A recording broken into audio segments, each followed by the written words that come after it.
Chapter 841. The airship in the stratosphere was in the nighttime region. It was pitch black outside and there was nothing to see. Many passengers had taken off their sunshades, preparing to take a long nap and get used to the jet lag. At least that was the case half a minute ago. The shock wave of the bomb of terror in the first-class cabin shattered the beautiful dreams of quite a few people. But what truly caused the passengers to wake up and go into an uproar was the endless, all-encompassing, unstoppable bright light. In this instant, it didn't matter if it was the thin sunshades or the thick outer shell of the airship. It didn't matter if it was the clear-headed eyewitnesses or the confused, frightened passengers. Everything was illuminated by the strong light. The inner walls of the outer shell, the skin, the bones, and the flesh, everything became transparent and even nothingness. Within the airship, all shadows were instantly swept away. Then what was erased were the differences between people, between objects, and even between objects. There were only panicked and petty souls that tumbled and screamed within the boundless strong light. Even though it was only for an instant and it was like an illusion, it still exceeded the limits of what the vast majority of people could endure. The commotion on the airship got out of hand.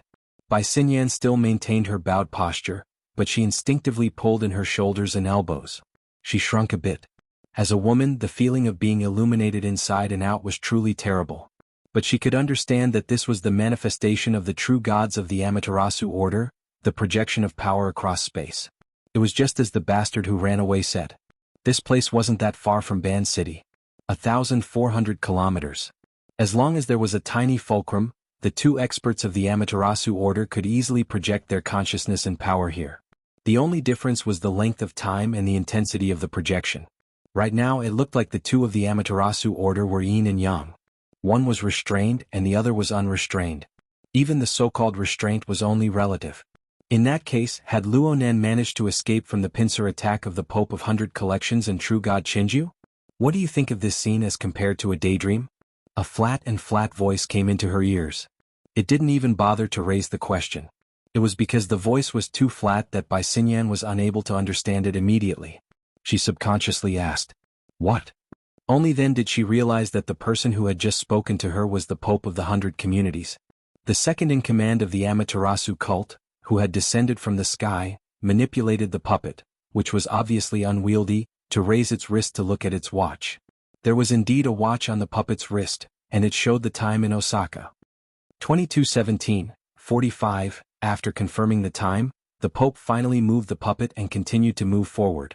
He passed by a few trembling bodyguards as well as Yukawa Isuk and Yamakabe Xiaohui who had fallen to the ground. Finally he adjusted his posture and sat on the seat that Yukawa Isuk was sitting on. After sitting down he no longer had to worry about maintaining his balance. His body language was more relaxed and he was more like the one Bai Xinyan was familiar with, except for his face. While Bai Xinyan was evaluating the situation in her mind, the gaze from the other side was cast over again. Bai Xinyan also remembered that she had not yet answered the question of the Pope of Baiji. She tried to organize her words, but the other side asked again without a care in the world, "I mean Chiji's move just now, how is it different from the feeling of the white nightmare a few days ago?" Bai Xinyan seemed to be able to hear the sound of the bodyguard's waist bones and knees cracking. She could almost hear the sound of the bodyguard's waist bones and knees cracking. Bai Xinyan was no longer surprised. She just couldn't understand why the Pope of the 100 Assemblies would suddenly ask such a completely unrelated question. The White Nightmare, May 7th, Osaka time, was an accident that affected the entire world. It was still rippling across the Pacific Ocean to this day, and was still in the ascendant. Because she was in the Eastern Hemisphere at that time, Bai Xinyan did not feel too much about it. Presumably, the Pope of the 100 Communities also knew. He was probably asking for the opinion of the person behind her.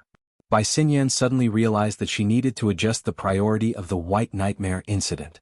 For the Pope of the 100 Communities to specifically ask about it, the impact on the inner world was no different from the Light of the Polar Domain incident at the end of last year. However, the Pope of the 100 Communities was destined to be disappointed. Bai Xinyan bowed and replied, "Xinyan's skills are insufficient, and my memory of that day is also blurred. It's difficult to compare." The Pope of the 100 Communities did not show any obvious disappointment or anger. Even if there was, it would not show on the puppet's face. In the time it took for these 2 or 3 sentences to be exchanged, the powerful light that illuminated everything had already disappeared. The outside of the porthole was still bright, as if they could no longer return to the natural nighttime. However, under the illumination of the bright light, The roiling clouds in the sky seemed to be even denser. Even though they were illuminated by the strong light, they still slapped against the porthole, changing shape and reminding people. They were still tens of thousands of feet high in the sky, still one of the areas with the densest concentration of water vapor in the world. Bai Xinyan noticed the changes outside the porthole, and unconsciously became somewhat absent-minded.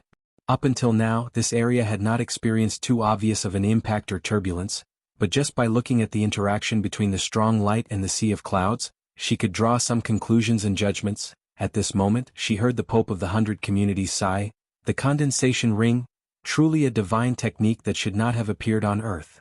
Bai Xinyan shivered slightly and turned her gaze back, just in time to see the slightly red eyes of the Pope of the 100 Communities puppets. The latter swept a glance over her body, but finally focused on her side. Bai Xinyan subconsciously followed the Pope of the 100 Communities' focus, and her gaze fell on her own feet. It was a suitcase that was lying flat in front of her seat. This thing was originally placed neatly on the inside of the seat, but because the airship had lost its balance and was in the process of righting itself, it had fallen out. This is a mimicry generator. The Pope of the 100 Communities' voice was very certain, and he even used the puppet's toe to kick the unconscious Yukawa Isuk on the ground. He made a last-minute report, but there was no follow-up. His intentions are clear as day. Next to him, Kitano Sakito's eyelids were already twitching because of the Pope of the 100 Communities' actions, and he unconsciously shivered when he heard this. He opened his mouth to explain, but his mouth opened and closed a few times, but he did not have the strength to make a sound. Bai Xinyan, on the other hand, smiled. Otherwise, he would say that His Majesty is magnanimous. As soon as she finished speaking, the torrential rain and distorted light slapped against the porthole and the outer armor of the airship. In response, there was a dull explosion outside, and the hoarse noise of the airship's structure creaking and disorderly. The people on the airship could even feel the obvious drift. The surging force in the strong light and clouds pushed the airship sideways for some distance. There was no doubt that from the cockpit to the economy cabin, there was another wave of exclamations and howls. The Pope of the 100 Communities looked at his watch again. 20 minutes and 4 seconds. Turn it on, we'll take a look. Chapter 842. Isn't that inappropriate? Bai Xinyan did not refuse. She was just puzzled. Regardless of how Luonan managed to deal with the encirclement and interception of true gods for over 2 minutes, it was easy to imagine that the area where the two sides wrestled was not on the material plane. On the mental plane, it was undoubtedly the Abyss region. The mimicry map generator produced a mimicry map of the mental sea. As its name implied, it could only be used in the mental sea. There was an insurmountable distance between it and the main battlefield in the Abyss region. Moreover, this was just a simulator. The lag was quite strong. It was not suitable for use in actual combat. The Pope of Chiji did not speak again. He just used the puppet's scarlet eye to cut across Bai Xinyan's face. Bai Xinyan was not going to be stubborn about this issue. She shrugged, bent over, and placed the suitcase back on the seat. She opened the suitcase, turned it on, and connected it to the projector. It was certainly not as effective as the one on Isuk Yukawa's private airship, but the dense bubble scene still appeared. Bai Xinyan swept her eyes over the various parameters displayed in the projection area. She spoke truthfully, the debugging will take some time. There was another part of her that she did not say.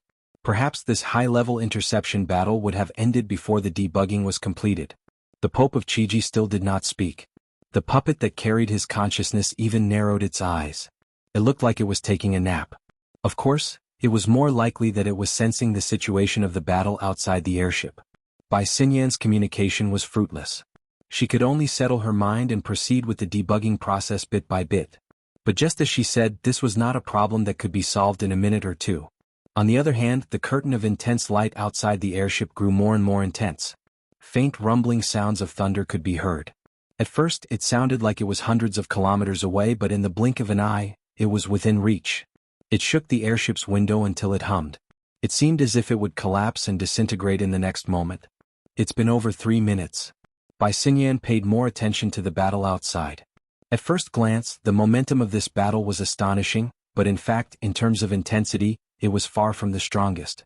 The rhythm of the explosions was intermittent, and there was a high probability that it was a chase, but once the chase started, it would be endless. Was there a limit to being a true god? Or was Luonan too cunning? Or perhaps, you haven't finished debugging yet? The one who spoke was Kitano Sakuto. The head bodyguard walked over quietly and spoke in a low voice. His original tough and professional demeanor was almost gone. Without the hint from the Pope of Hyakanji, Kitano Sutoto would not have come here just to investigate. After all, it was just a matter of opening his mouth. Did the Pope of Hyakanji need to put on airs like this? Bai Xinyan's drifting consciousness came back. She turned around to see what was going on. However, Kitano Sukito happened to block her line of sight. She could only exchange glances with Kitano Sukito and shake her head slightly, signaling him to pay attention to the surrounding environment. At this time, the cries from the business class and economy class had vaguely spread to the upper deck. Along with the shapeless corpses and unconscious and limp bodies, it looked like a scene from the end of the world. The collective emotional state is in a mess, and the spiritual sea is in chaos. The changes are too intense. Moreover, the computing power of a portable instrument is difficult to support the speed and precision of analysis at the same time. It's not suitable for actual combat. This was said to Kitano Sutoto, but it was also an explanation for the Pope of Hakuji. I'll bring it over. Bai Xinyan did not understand at first. Kitano Sutoto's eyelids drooped, and his eyes were almost invisible, but his movements were direct and clear. He reached out and picked up the mimicry generator, that was still in a state of adjustment. He held it up respectfully, turned around, and took 2 steps to present it to the Pope. At this time, Bai Xinyan finally saw the current state of the Pope of Hakuji. The puppet that he had possessed was sitting in a somewhat casual posture. His legs were spread wide, his elbows on his knees, and his upper body was supported. However, the curve of his back was still bent, and his head was also drooping. His right hand naturally clasped his left wrist, and his fingertips tapped unconsciously on his wrist. He looked like he was thinking but also looked a little tired. As for the mimicry generator that was already in his hand, he did not pay attention to it immediately. He still maintained his posture and no one knew what he was thinking. Compared to the image of a god and its spokesperson that could not be looked at directly and could not be communicated with, this kind of behavior that was similar to a real life was more or less a buffer for the fragile hearts of the surrounding bodyguards. Therefore, probably because of Kitano Sutoto's arrangement, the bodyguards began to work. They were trying to settle Yukawa Isuk and Yamashita Xiahui, who were stacked together at the feet of the Pope of Hakuji. At present, they had already carried Yukawa Isuk away and placed him on the front row seat. They were about to carry Yamashita Xiahui away when the tip of a polished leather boot suddenly tapped on his side shoulder. The leather boot belonged to the Pope of Hakuji. Puppet. Stop. Kitano Sutoto, who was still holding the mimicry generator, reacted quickly and called for it to stop immediately. Everyone's movements froze for a moment. Only the Pope of Hakuji controlled the puppet to extend its hand and use it to replace the tip of the boot to press on Yamashita Xiahui's shoulder. Bai Xinyan narrowed her eyes.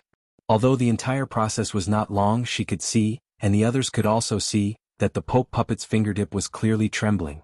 Even when it pressed on Yamashita Xiahui's shoulder, it only calmed down a little. She roughly understood why the Pope of Hakuji was putting on airs. For an extraordinary high-intensity output from more than 1,400 kilometers away was not that easy to deal with. Without a solid fulcrum, the puppet had strength but was unable to use it. It also needed to perform micromanipulation to avoid bursting the small water pipe. From this, it could be seen that the majority of the Pope of Hakuji's energy was consumed on this. Even so, the problem of accelerated depreciation was unavoidable. The puppet's outstretched hand maintained a pressing posture on Yamashita Xiahui's shoulder for over 10 seconds. During this time, the puppet's skin was clearly red. Fine sweat seeped out of its pores, and there were even faint specks of blood.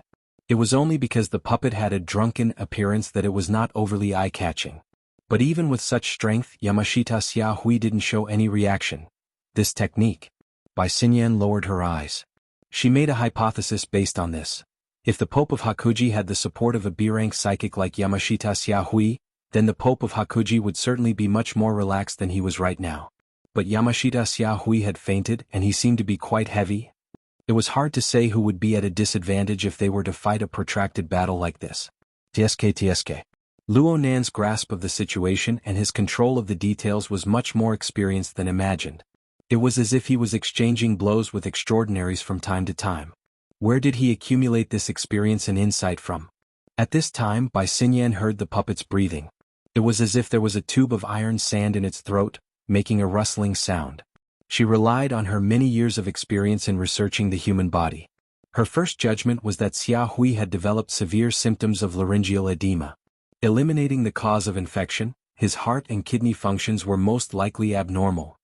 Under the strong pressure, the internal organs of the human body had suffered irreversible damage, and the damage was continuing to worsen. There was no possibility of relief. Bai Xinyan was able to discern so much information due to her personal ability level. The others didn't have this ability. They could only passively wait. In particular, the bodyguard who was preparing to move Yamashita Xiaohui maintained a half-squatting posture. He didn't dare to move. He waited for over 10 seconds and all he got was the Pope puppet's sigh. He felt a dry sensation suddenly press against the top of his head. He seemed to hear a cry of alarm, or perhaps it was the sound of the explosion outside the window. Then, it was meaningless to him. All sounds in the first-class cabin disappeared. The Pope puppet's sigh also disappeared.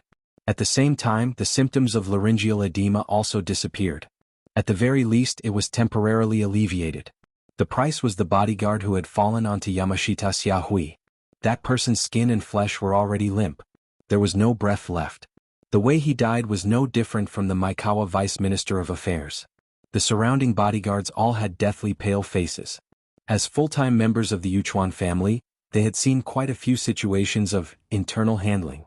But this kind of situation where they were treated as a power bank was truly unprecedented. The important question was, whose turn would it be next? The hearts of the people were in turmoil, but now was not the time to pacify them. Whether it was Bai Xinyan or Kitano Sukito, neither of them cared about these things. From their perspective, what they needed to pay more attention to was the new clear instructions the Pope of 100 Gatherings made after helping the puppet catch its breath. The hand that had just reaped a life flipped over. Its palm faced upwards and it hooked its finger. Kitano Sukito's reaction was maintained at a high standard. He bent down again and, with absolute respect, handed over the mimicry generator. It was also at this time that he saw a cluster of greenish-black veins appear on the palm. It looked like the expanding capillaries under the skin, but it was more like the shadow of a tree with branches growing horizontally. Within the dark veins, there was clearly light flowing, filled with a different kind of vitality. But just thinking about its most likely source made one shudder. Kitano Sukito instinctively wanted to keep his distance from the Pope puppet. He wanted to retreat after completing his task. But the latter had no intention of taking over. Perhaps it felt that the distance and height were just right, so it simply used Kitano Sukito as a table. It stretched its hand over the control area of the device and began to operate it. Kitano Sukito's pupils dilated as he watched the Pope puppet's fingertips switch back and forth between the virtual interface and the physical buttons. Especially with the appearance of a business elite, he looked quite professional when he did such actions. But as long as one thought about the true identity, status, and image of the Pope, there was an element of absurdity in it. And as the Pope puppet operated, the mimicry image of the spiritual C, in the projection area connected to the device began to change repeatedly. The colorful water droplets constantly adjusted the angle of presentation, and at the same time the colors quickly faded, forming a general grayish-white base tone. Kitano Sukito did not quite understand what this change meant. He subconsciously turned to look at Bai Xinyan, but he saw that Bai Xinyan's gaze had drifted to Yukawa Aishuk, who had just been seated in the front row. Bai Xinyan also noticed Kitano Sukito's gaze, but she had no intention of explaining. She moved her gaze away from Yukawa Aishuk and switched back and forth between the device and the projection area. She knew, and she had even explained to Yukawa Aishuk earlier, that this kind of change was a result of the repetitive spiritual waves in the surrounding area and the changes that had already become a routine. It was presented as the regular background radiation. This was also a sign that the initial analysis of the mimicry picture had been completed. Last time in Osaka, Bai Xinyan had spent at least 20 minutes to achieve this step. Even if the sensing range was wider this time and the processing of more data, the difference was too obvious in comparison. Bai Xinyan could confirm that this device was directly sent over from the Deep Blue world. It was a product of the laboratory and it had not been put into the market. Perhaps this was the only one on Earth. Then, where did the super operating ability of the Pope of the 100 Collections come from? Was it born with knowledge? Such thoughts could be written into the scriptures of the Church, but in the real world, it was better to use reasoning. From the simple background of the device, if the problem was not in the application or the circulation, then the problem could only be in the research and development stage. According to her understanding, the Apocalypse Laboratory had obtained inspiration from Luonan's cage theory to develop this device. They hoped to use it as a key tool to break the barriers that ordinary people had to the spiritual plane. They wanted to make it into a commercial hit and lay the foundation for the next step of their grand plan. The so-called return on investment, the small profit operation, and the like were just excuses to deal with investors like Yukawa Aishuk. As for what the grand plan was, Xianxia did not know the full picture. She only heard that the laboratory attached great importance to it, and that even Li Wei was deeply involved in the research and development. But now it seemed that Li Wei was not the only one participating in the research and development. The relationship between the Apocalypse Laboratory and the Amaterasu Order was no longer concealed. Yukawa Aishuk had indeed played the worst trick. Focus. A low and hoarse voice flowed out from the throat of the Pope puppet. It was directed at Xianxia. Your Majesty? You'll be the one operating from now on. Make sure that the interface is maintained on this baseline. The Pope puppet did not even raise its head. The arrangement was a matter of course. The slight loss of voice at the end proved that the organ tissue of the throat had not completely recovered. It was impossible for it to recover. It was only a matter of time before it collapsed. Perhaps it was because of this that the Pope of the 100 Collections did not play any tricks. She spoke very clearly. Qianxia exerts force through the Abyss region. Distance isn't a problem, but it is very difficult to accurately lock onto Luonan. Luonan previously reversed sealed the Magatama configuration and Xiaohui on the back of the mountain, cutting off our path of descent. His methods are brilliant, but it is hard to avoid revealing traces. We have grabbed onto a piece of his tail, but it is too insubstantial. It jumps back and forth between the material plane and the mental plane. Qianxia probed down from the Abyss region to the material plane, causing a large loss in precision. He needs me to act as the signal tower's relay gain. Only then can he encircle and intercept Luonan. Luonan knows all of this. He will most likely do something. The Pope of the 100 Collections operated the apparatus as she explained. In this way, Xianxia had a clear understanding of the distorted bubbles of colorful light that gradually grew on the ash-gray background. Frankly speaking, it was a nesting doll structure. The innermost layer of the bubble was the signal tower of the Pope puppet. It appeared weak and fleeting, as if it could collapse at any time. The middle layer warped and fluctuated, flickering indefinitely. Specks of light would appear from time to time, but they did not form a shape. This was most likely the impact of the battle between the two sides. The details were no longer something that the mimicry diagram could analyze. The outermost layer was supported by a bubble. This bubble was much more stable, forming a boundary that was not a boundary. Perhaps this was the control domain of a true god's extraordinary power? Of course, everything displayed here was just a mimicry on the mental sea plane. Let's not talk about accuracy. In essence, it was just the area swept by the aftermath. The main battlefield between Luonan and a true god was still the Abyss region. Understand? His Majesty is using himself as bait. Xianxia was just being polite. The Pope had only used a pious believer puppet. It was not even an ability user. How could it be considered bait? If Luonan really wanted to pull the firewood out from the bottom of the cauldron, then the true unlucky ones would be them, the passengers of the airship, if there was a slight deviation in the application of power. However, this possibility was meaningless to the Pope of the 100 Collections. What he paid attention to was on a completely different level than the others. The puppet raised its head and stared at Xianxia with its scarlet eyes. Protect the apparatus. Collect data. If Qianxia is unable to obtain the results of the battle, this place needs to be maintained for at least 200 seconds. The mimicry generator will transmit the data to the laboratory's cloud. We need to clearly see his foundation. We need to clearly see what he's hiding behind his back. Yes. Xianxia agreed. But she had a feeling that the Pope of the 100 Collections was not talking to her.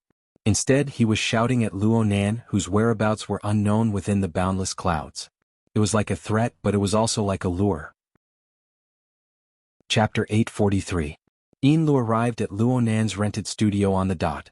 Even though Luonan hadn't had a normal work and rest schedule for several days in a row, as long as she was his personal secretary, she absolutely couldn't neglect the morning and evening work. She first pressed the intercom outside the workshop, but there was no response. Only then did she verify her fingerprint to enter. The lights of the workshop were on, and the lights and shadows of the virtual work area were fluctuating. Luonan sat behind the workbench with one hand supporting his cheek. His figure was frozen. He should be concentrating on his work. However, when he took 2 more steps forward and took a closer look, he discovered that the man's eyes were closed and his breathing was slow. He had actually fallen asleep while maintaining this posture. He probably couldn't take it anymore after working continuously. Yinlu didn't dare to wake Luonan up. She just scanned the workshop to see if there was anything that needed to be cleaned up. That moving shelf didn't exist before.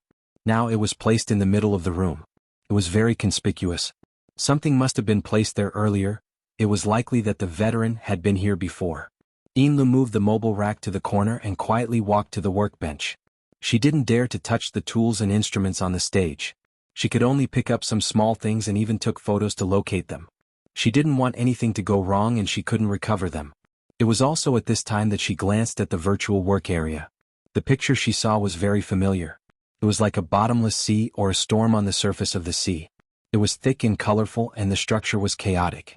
In fact, it was made up of two overlapping pictures. Two psychic diagrams. The reason why Yinlu was certain of this was because she had seen Luonan dismantle and integrate before.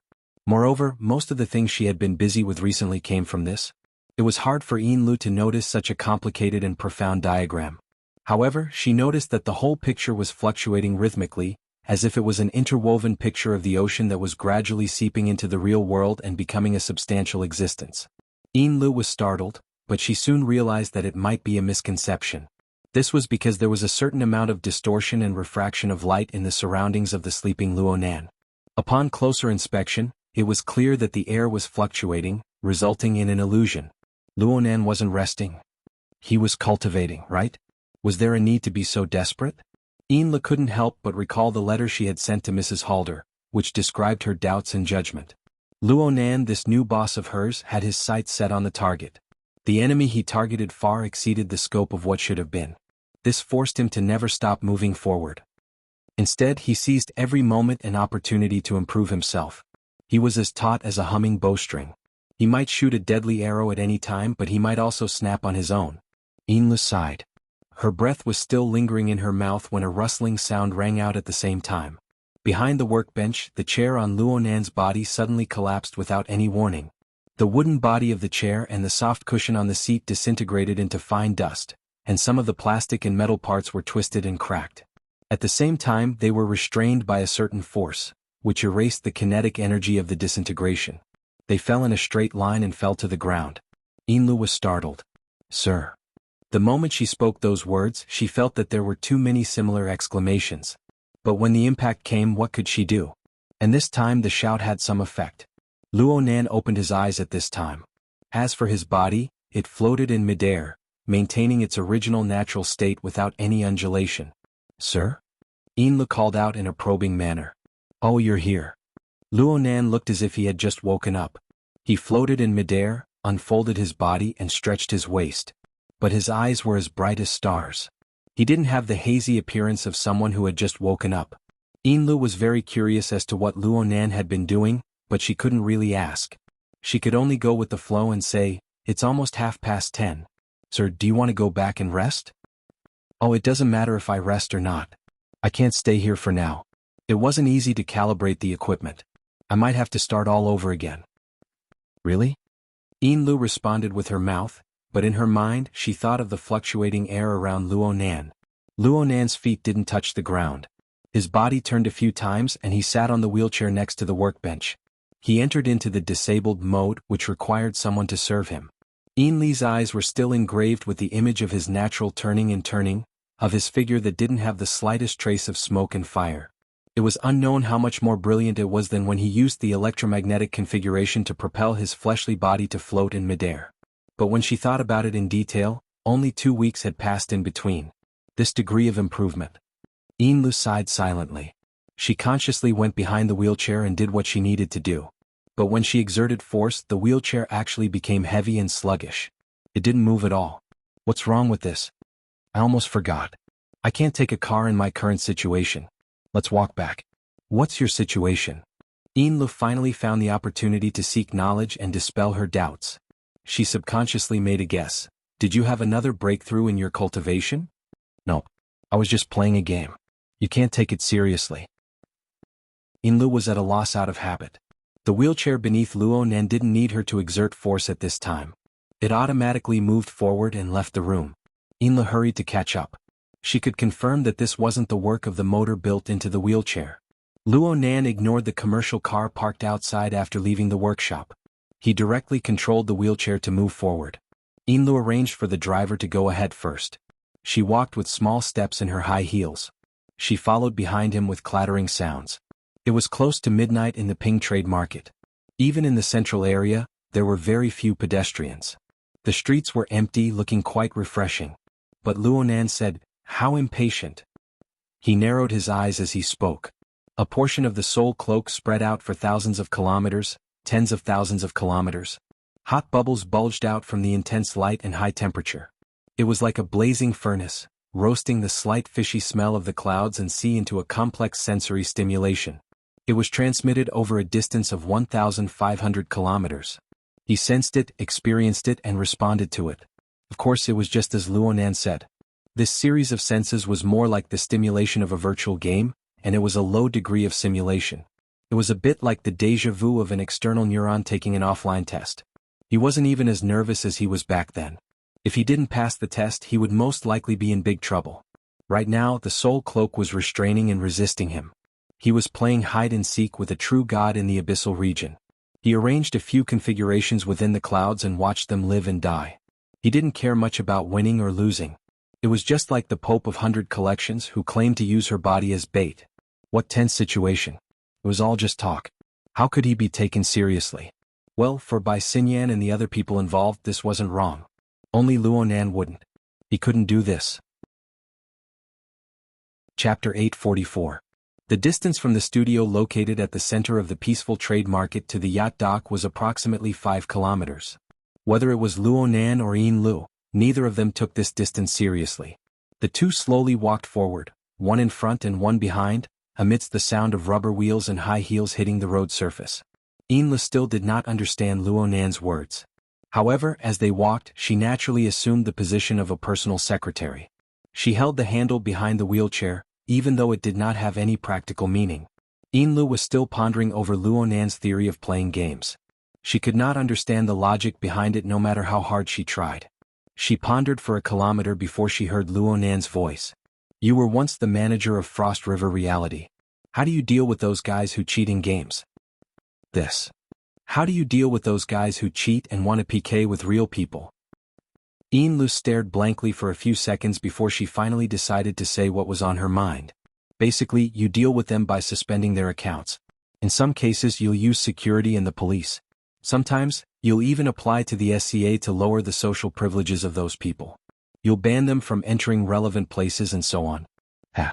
It's quite difficult to find the SCA at that level. Luo Nan laughed and sighed. It was just as he said. Right now he was playing a game. When it came to game skills, he and the two from the Amaterasu order could not determine who was superior due to the short amount of time they had spent together. However, Luo Nan occupied two advantages. One was the advantage of misplaced information. Luo Nan knew how the true god and the Pope participated. He knew their methods and calculations. Though those two had locked onto a Luo Nan, it was only an illusory phantom.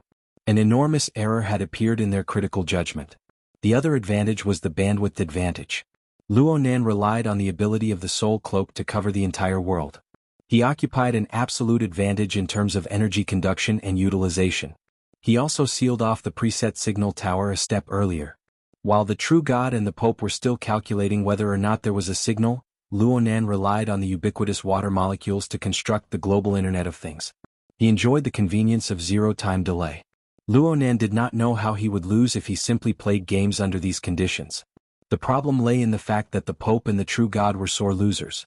They didn't really want to PK with Luo Nan's gaming techniques. Their goal from the very beginning was to lock onto Luo Nan's position in reality through the game, within the clouds. This was to prepare for the offline real-life PK. This was very shameless. From Luo Nan's perspective, it didn't matter whether he won or lost the game. In any case, he had already achieved his goal of warning by Xinyan and Yukawa Aishuk. But if the two from the Amaterasu order locked onto Luo Nan's true location and confirmed that the target was hiding in their base, they would not be able to win. Yin Lu and Snake Tongue, who were by Luo Nan's side, as well as Old Hand and the group of vagrants who had a close relationship with Luo Nan's grandfather, would most likely not be able to survive once the conflict erupted. From another point of view, the reason why the true gods and the Pope still had some misgivings in their headquarters, Ban City, and had to travel over 1,000 kilometers to verify their findings was also because of the existence of the source of interference. In their eyes, there should be a difference between Luonan and the source of interference, especially since Luonan was following closely behind the airship. The influence of the spacetime interference still existed in Ban City.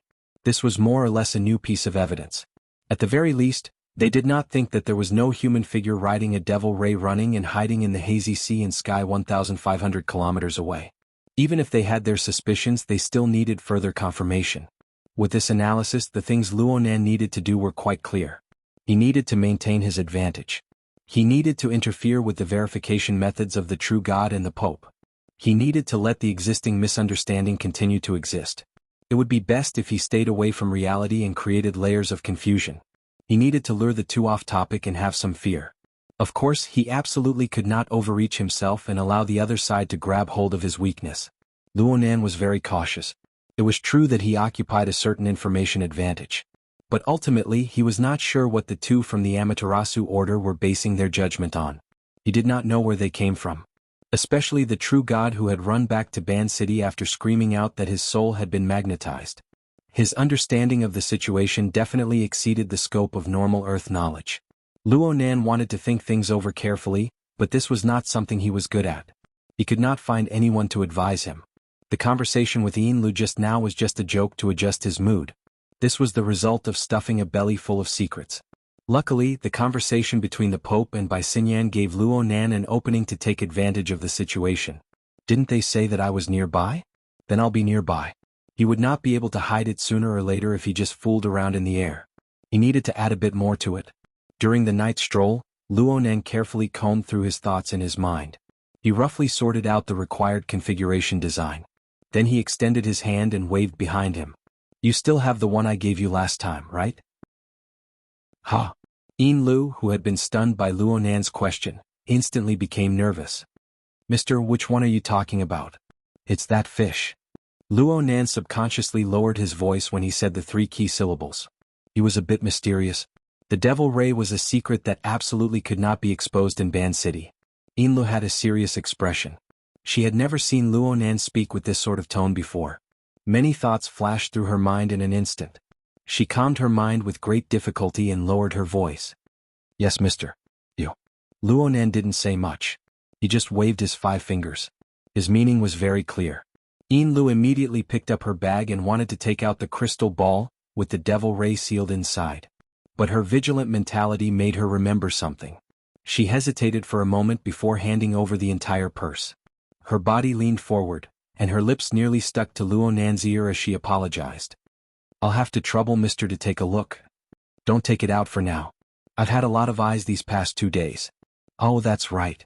The Deep Blue Walker Squadron, which was his yacht's neighbor, had put in quite a bit of effort these past few days. It was a bit better in the studio, but in a public place, there might be several surveillance cameras pointing at them. It's too early to talk about this. Luonan reflected on himself for a moment. He readily followed the advice and opened the purse to search for his target. From his perspective, the lady's purse was more or less a small maze. He could clearly sense the location of the crystal ball, but the complicated design of the purse still tormented him quite a bit. A minute later, Luonan extended his hand into the Kuan bag and finally grasped the crystal ball.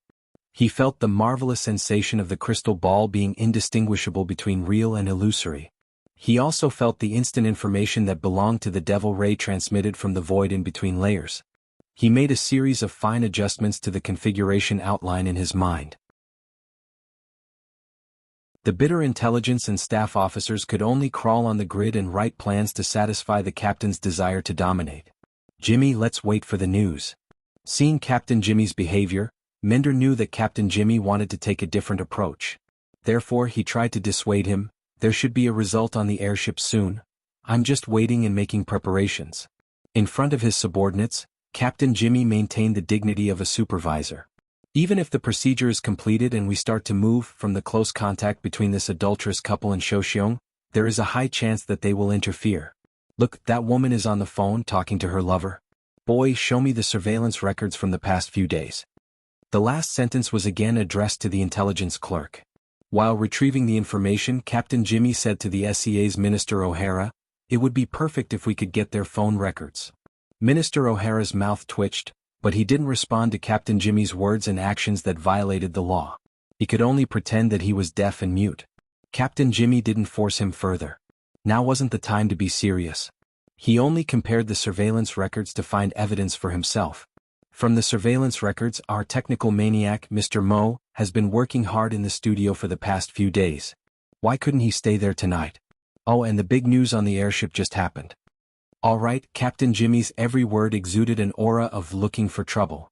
This was already the consensus of everyone present, but no one dared to point it out. Captain Jimmy, on the other hand, felt good about it, so his words became more and more outrageous. This Mr. Mo.T. City still hasn't found an accurate explanation for why the Blood Flame Order's deputy high priest is so willing to be submissive. Is he actually Lady Halder's lover, or is he the result of that person's sex change? Cough cough. With outsiders around, Dor didn't want to speak carelessly and leave something that could be used against him. He tried his best to find more information. From the intelligence, the Blood Flame Order's madam has always been cold and ruthless. She's also a bit mysterious. Maybe this is her backup plan. Backup plan? She has such a high-profile backup plan? It's not that bad. Anyone under the spotlight has to expose something.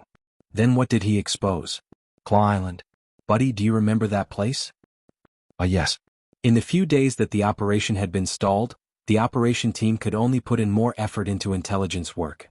So far, they had already obtained enough information from Mr. Neo and knew that Claw Island was the secret tunnel that the remnants of the Soul Order used to infiltrate.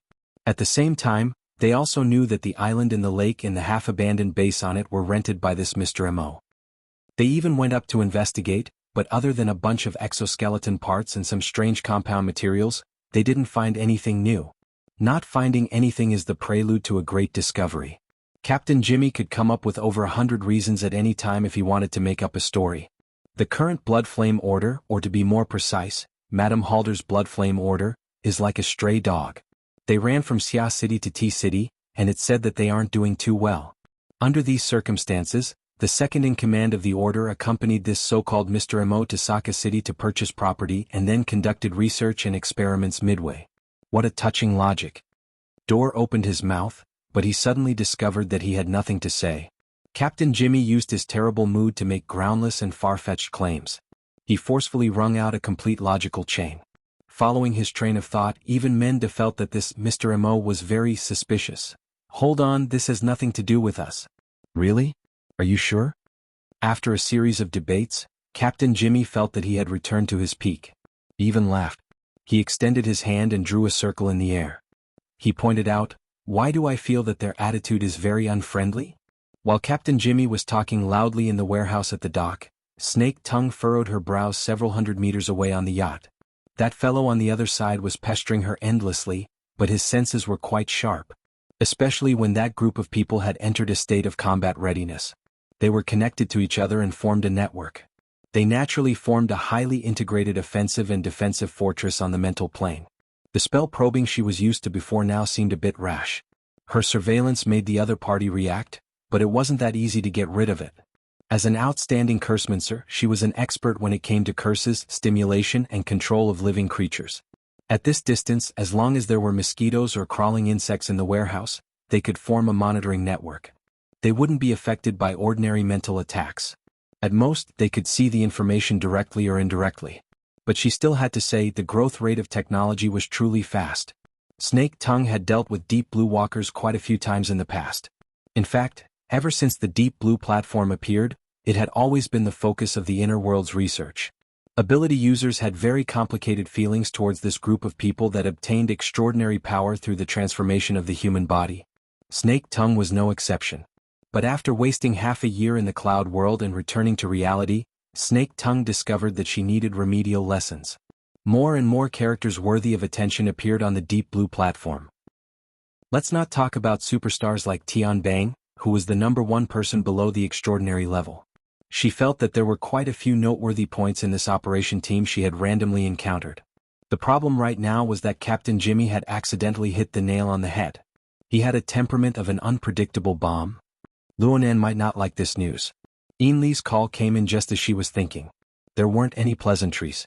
She just wanted to remind her that Luonan would soon return to the yacht and that she needed to pay attention to matters during this time. It looked like the situation was quite urgent. Halfway through the conversation, Luo Nan became the one speaking. "Your Excellency." Snake Tongue's attitude immediately changed subtly. She carefully memorized the instructions and repeated them before responding, "Hey, I understand." Snake Tongue immediately got up when the call ended and headed to the yacht's storage area. At Luo Nan's request, a raw material processing area had been temporarily partitioned off. It was mainly used to process the compound raw materials he used daily, extract nutrients and the like. Originally, it wasn't that particular. But in the past 2 days, it seemed that he had obtained a series of pre-processing techniques from an expert that could effectively increase his usage efficiency. Snake Tongue was a cursemancer. She was quite accomplished in the field of pharmacology, so she took over this heavy responsibility. She provided Luo Nan with the rough processing materials he needed for his experiments every day. It was said that these materials were used to make something like a sarcolemma. As she passed by the outer deck, she saw the commercial vehicle that had returned to the dock at Yin Li's request turn around to pick up Luo Nan. The capricious orders were clearly controlled by Luo Nan's flickering inspiration. In fact, the yacht, which had already entered a half-resting state, became active once more under Luo Nan's will. The crew ran up and down, taking their respective positions. Snake Tongue had just finished preparing the materials she had accumulated over the past few days in the storage area when she heard the low hum of an electric motor. This was proof that Luo Nan had already arrived at the dock. Afterwards, the yacht would temporarily take him away from this densely populated area and into the depths of North Mountain Lake. Chapter 846. The commercial car went back and forth, Luo Nan boarded the boat, the yacht left the shore, and the boat drove into the center of the lake. There were no accidents in this series of processes. They were extremely compact, without any buffer gaps. Such a rhythm was rare for Luo Nan, at least from Snake Tongue's point of view.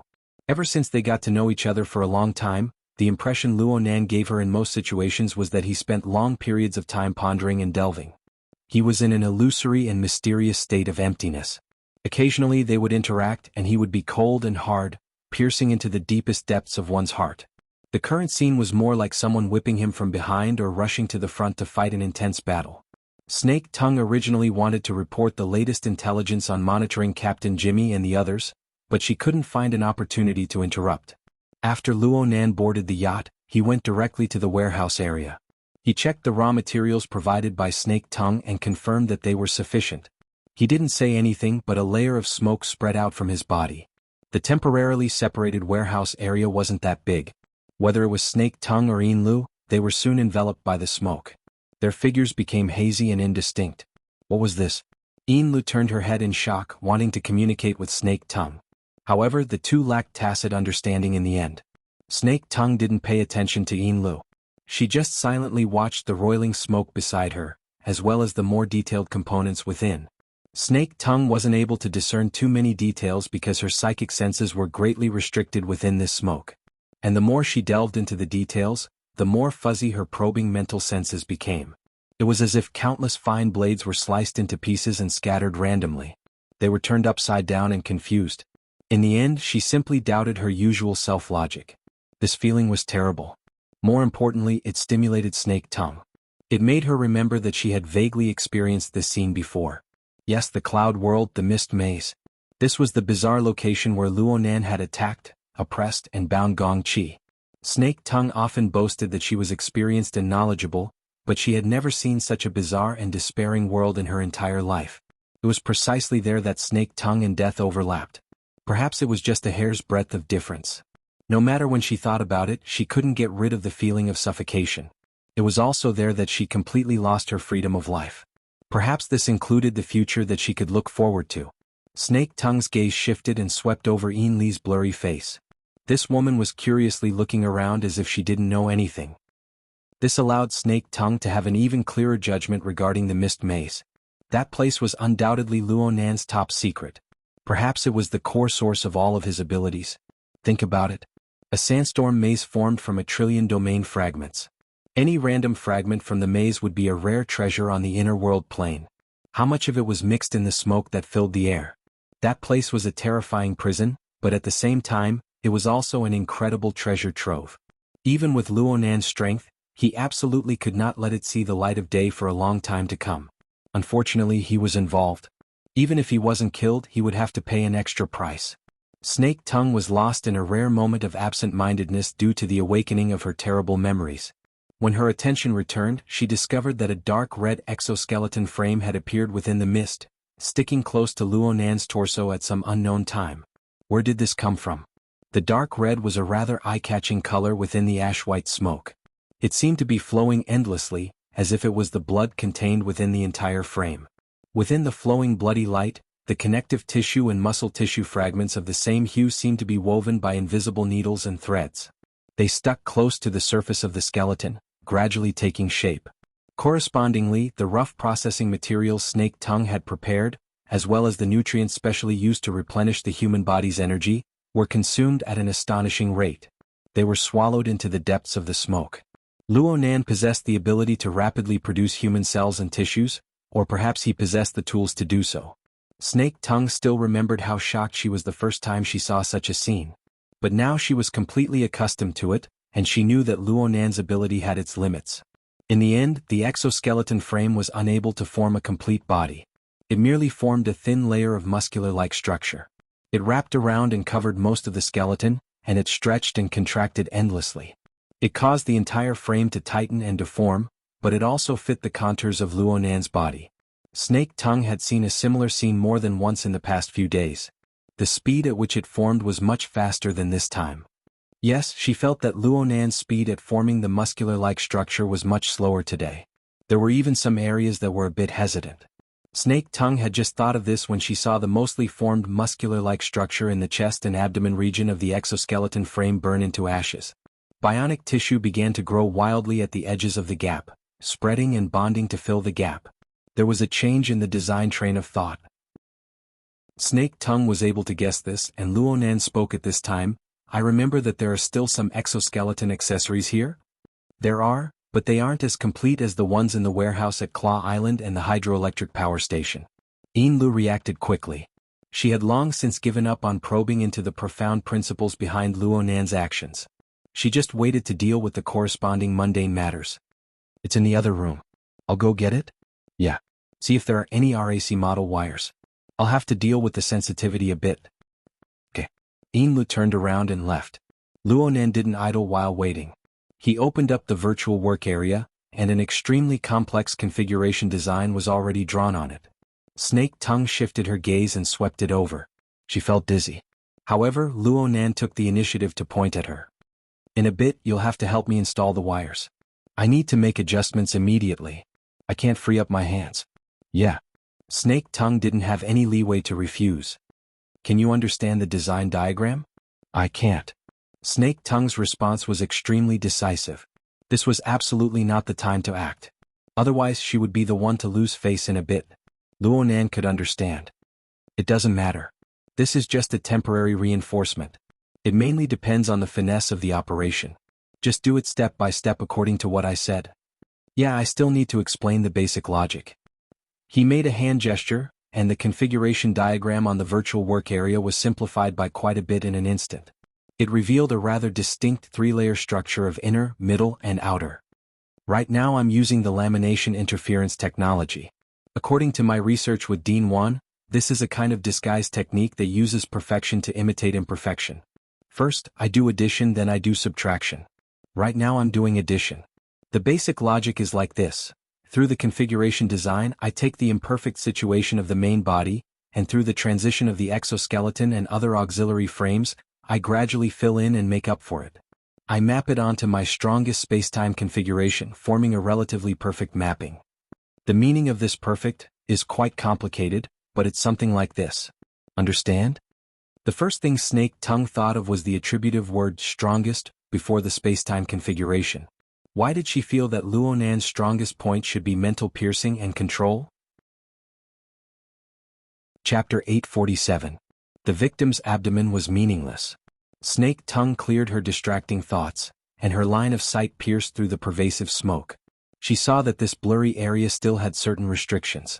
After eliminating the influence of obstacles, a relatively complete circle appeared on the whole. She vaguely understood Luo Nan's meaning. The exoskeleton is basically equivalent to a padding, but it's also an orderly operating system. It filled in the abilities that the body didn't have and increased the power that the body didn't have. The relationship between it and the main body was equivalent to the gear set that His Excellency had mentioned before, that coupling theory. The coupling between the inside and the outside will form an organic whole, amplifying one's own strength and stirring up even greater power in the world. That's right. You were the same back then. You understood it the moment you heard it? Luonan grinned his teeth in delight. He was a bit pleasantly surprised. The corner of Snake Tongue's mouth perked up, but the curve of her lips was mostly filled with bitterness. At this moment, the magnificent power raised by the gear set that was embedded in the void surged up from the depths of his memory. Moreover, as the timeline moved forward, it became more and more majestic and unstoppable.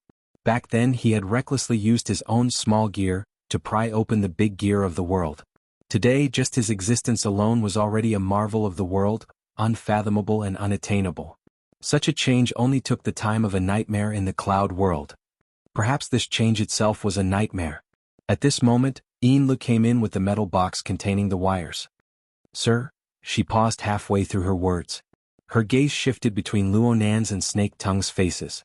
She paused for about a second before she opened the case and displayed the relevant equipment. The RAC wire is here. Luonan nodded slightly. He wasn't in a hurry to get into action.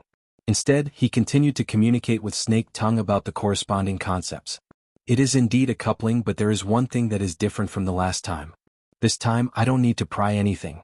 Instead, I need to merge with the big gear set of heaven and earth so that it doesn't stand out. But at the same time, I need to make my own characteristics stand out.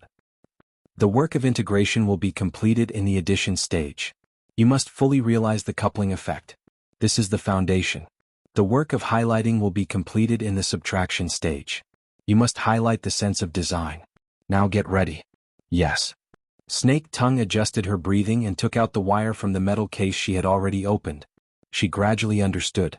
Luonan's conversation with her was actually to further clarify his train of thought. Therefore, during this period, the configuration design of the virtual workspace was adjusted to a certain extent. It felt more concise and clear.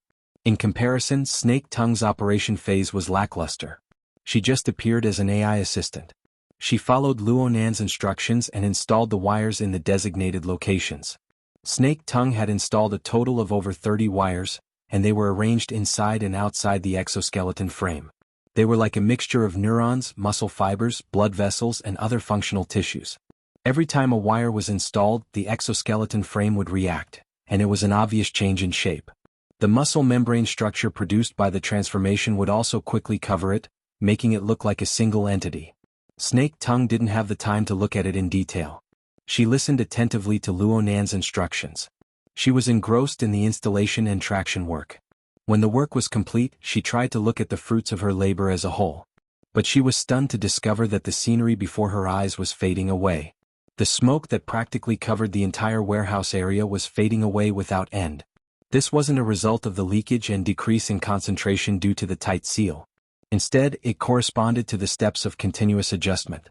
The chaotic dust within the smoke was like a jigsaw puzzle that gradually became orderly. The orderly layers gradually became clear, forming a stable and ethereal structure. It blended together with the surrounding void that she was accustomed to. The exoskeleton frame also blended inside. Within the fading smoke, the dark infrared exoskeleton, which had just pulled the wires and wrapped the muscle membrane, seemed to have been rubbed by an eraser. Its structure, color, and even substance all became faint and fuzzy. Then it disappeared one by one until it was completely hidden. In the end, only Luonan's figure remained in the middle of the warehouse area. He stood there quietly with his head slightly lowered. It seemed that he was pondering something. The smoke, the exoskeleton, and all the corresponding scenes were like an illusion. However, one only needed to see that the vast majority of the compound raw material reserves had been consumed and the empty metal case in Yinli's hands. Luonan knew that everything that had just happened was true without a doubt. Snake Tongue thought of Luonan's words from a few minutes ago, the large gear set that wanted to merge with heaven and earth. The merging was quite thorough. As for how Luonan was able to accomplish this, Snake Tongue really couldn't guess. The operation of this round far exceeded the scope of her knowledge structure. Snake Tongue was stunned, and Yinli's reaction was even greater. She blurted out a question. Is it done? A portion. I still need to test it. Luonan flexed and extended his 10 fingers as he spoke. After confirming that his movements were unhindered, He reached out to touch his face. With a slight movement, a smoke-like layer of fine muslin was peeled off. His facial features underwent a subtle change. Snake Tongue and Ian Lu suddenly came to a realization. Luonan had been using the identity of Mr. Mo for the past few days. His facial features had been modified by the muslin of invisibility.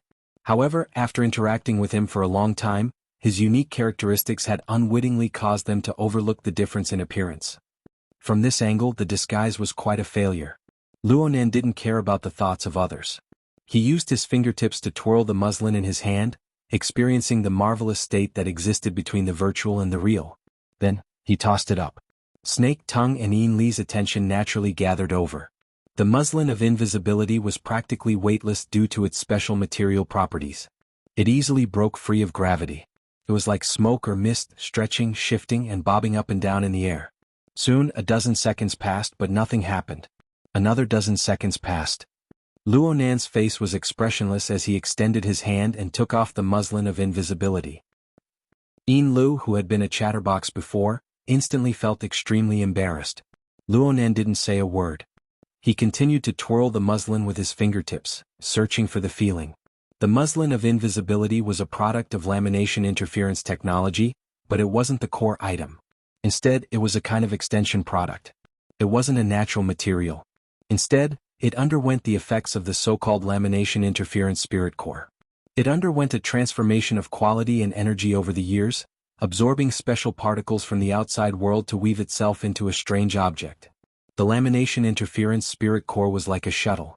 As long as it existed, it would simultaneously accumulate and weave on both the material and mental planes, endlessly expanding the scale of the muslin of invisibility. It would also memorize a few commonly used patterns, making it easier to realize concealment and camouflage. From this point of view, once the experiment of the lamination interference technology was successful, the experimental product would certainly be able to form a special effect with the muslin of invisibility, and vice versa. Let alone a special effect, not even the most basic of interference effects could be seen. It was at this time that Snake Tongue bowed to show her respect. She acted as if she was completely convinced. Your Excellency's divine skill. Chapter 848. Luonan didn't show any joy towards Snake Tongue's praise. He continued to twirl the muslin and responded calmly, "It can be considered a success, but the design of the spirit core is still a bit lacking." What are they talking about? Inlu was confused. In terms of cultivation, she and Luonan really didn't have much of a tacit understanding. She was able to accept this fact, but right now she was completely excluded from Luonan and Snake Tongue's small circle. She felt far too uncomfortable. Taking a deep breath, Ian Lu adjusted her state of mind and used the most honest method to participate. "Sir, what did you just do?" Examine the interference effect between the constructed gear set and the outside world. Luonan chose Snake Tongue's description, and the source came from himself. Seeing Ian Li's blank expression, he explained a little more. "I hope to achieve 2 effects. Oh, it should be 3 effects. The first is that the newly constructed gear set can be seamlessly embedded into the big gear set of heaven and earth. This is basically achieved." Luonan reached out his hand and fiddled with it a few times. He didn't feel any obstruction at all. He gestured to Ian Lu to give it a try. Ian Lu reached out her hand in a daze, and without any obstruction, she touched Luonan's chest. She subconsciously apologized and retracted her arm. However, she bumped into something along the way and her arm was locked down by a solid object, rendering her unable to move. It was also at this moment that Ian Lu realized that there was a slight refraction in the surrounding air with a vague silhouette appearing around her arm. Exoskeleton? This is invisibility. No, it's a void layer. Ian Lu immediately thought of the crystal ball in her bag and the devil ray swimming in it. More or less. The demonstrative clamp was released, and the exoskeleton frame was embedded back into the sandwich domain. Luonan nodded slightly. "This is my strong suit and it's the best state I can reach right now. Unfortunately, the second effect wasn't realized, the connection with the invisible yarn. This means that there are still flaws in the design of the spirit core." Ian Lu didn't really understand this part, but she finally had a vague idea. She didn't delve into the details and continued to ask, "Then the third effect is, the game character logs into the internet." "Oh, it's long-distance mapping. We still have to try it out." Ian Li's cognitive network almost broke again. She was stunned for 2 seconds before continuing, "Long distance? How far is it?" Before Luonan could reply, the latest news came from the intelligence channel. Lu originally didn't want to pay attention to it, but the priority of the information was higher, and it involved the kind of people that needed special attention. The relevant information was directly projected onto the retina. A local bright light phenomenon appeared over the Pacific Ocean. There were signs of extraordinary activity. The intercontinental airships passing through this area were rumored to have been hijacked. The area of the incident was 1,500 kilometers away from Osaka City, and it was highly suspected that the Amaterasu Order was deeply involved. And at this time, Luonan clearly responded, it should be at least 1,400–500 kilometers. Li's body trembled. At the same time she could feel Snake Tongue suddenly raise her head from the side. Her gaze focused on Luonan's face. Luonan saw that Li didn't have any new questions, so he turned his attention back to the work in front of him. He frowned slightly. I've delayed things a bit. It's impossible to be perfect. Mr. My lord. Lu and Snake Tongue spoke at the same time. They instantly exchanged glances, but this time neither of them had any intention of declining modestly. That airship. The Deep Blue operation team at the warehouse has been affected by the airship incident, and their operations have come to a halt. However, that Captain Jimmy has a few unfavorable associations with us. The importance of the information on both sides, including the depth involved, was different from the very beginning. Lu unconsciously stopped talking and gave way to Snake Tongue.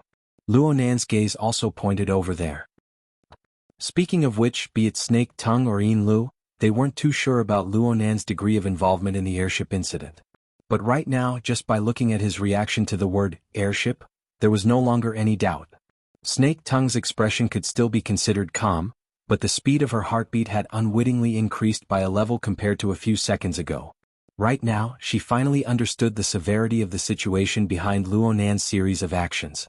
Therefore, she used the most concise and accurate words to summarize Captain Jimmy's nonsense, once. Then she expressed her own opinion. With Captain Jimmy's restless mood, it's very likely that he will make a rash move. If Master's current focus of attention is placed far away, we need to prepare a response plan as much as possible in advance. We can't let it become a negative interference. Snake Tongue had already spoken quite bluntly. At the very least, Lu understood tacitly. If Luonan really wanted to compete with the major powers of the Amaterasu Order 1,500 kilometers away, then let's not talk about how he was going to accomplish this. As the rear, absolutely no problems could happen to Ban City.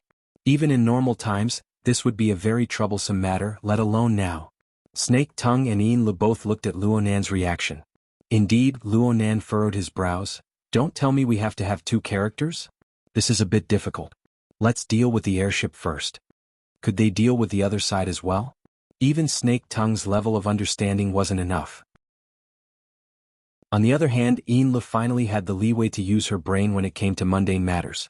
She quickly said, I'll immediately contact D-City's side and the boss's side. I'll tell them about Mr. Mo's identity. It'll be good if we can interfere with them a bit. As for Mr. Mo. She hesitated for a moment before speaking. Can we first leave the yacht? Temporarily avoid contact with them just like 10 days ago? Lu made the connection to Luonan's mysterious and possibly world-shaking operation last time. It also began with leaving the yacht. We really do need to leave. What Lu said was already within Luonan's plans. Since she mentioned it, he didn't say anything more. He simply waved his hand. You guys keep an eye on this side. I'll go greet True God and the Pope. If things go smoothly, it shouldn't take too long. Yes. Lu suddenly froze on the spot, and Snake Tongue wasn't any better. Luonan was truly straightforward and efficient. He simply turned around and headed outside after speaking. The warehouse's exit wasn't in front of him, but the sealed cabin wall of the yacht. The scene of the yacht's cabin wall being torn apart 10 days ago instantly flashed in Li's mind. She subconsciously opened her mouth, but before she could speak, she saw Luonan's figure pass through the rack of materials in front of the cabin wall like a phantom. He also passed through the thick cabin wall itself. There were no changes to the scene before him. The only thing missing was the living person. Chapter 849. Luonan walked at the bottom of Beishan Lake. To put it more accurately, he rode a self-made bubble to shuttle through the structure of space and time at the bottom of Beishan Lake. What he felt at this time and place was not the pressure of millions and millions of tons of water. Instead, It was the vast and boundless acceptance and rejection of the local structure of space and time that was hard to describe. Luonan slightly altered the old-fashioned analogy that Snake Tongue used. He was a temporary creation, a mutated gear set. He wanted to change his original role. He wanted to obtain more authority and occupy a more important position in the great machine and the great production line created by all living things in the world. He undoubtedly had to compete with other gear sets with similar structures, but they were even tighter and sturdier. This was an enormous challenge and it was extremely intuitive. As Luonan walked between the structure of space and time, the pressure was everywhere. It penetrated the outer layer of the space-time bubble and acted upon the embryonic exoskeleton frame. During this time, a portion of the pressure was dispelled by his sandwich domain. Even so, he was still able to clearly hear the vibrating hum of the mutant skeletal material, which had gone through many layers of processing and forging. Occasionally the sound would be hoarse or sharp. This was a sign of damage to the material structure. This pressure far exceeded the intensity of the water pressure at the bottom of the lake. But the bubble he designed was able to withstand the initial test. It traveled in a straight line through the complex environment at the bottom of Beishan Lake.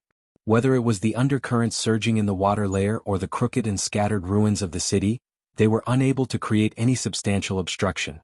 There were also the sensitive creatures at the bottom of the lake, including the mutants. They had completely overlooked such a blank target. This was because Luonan was walking in another dimension.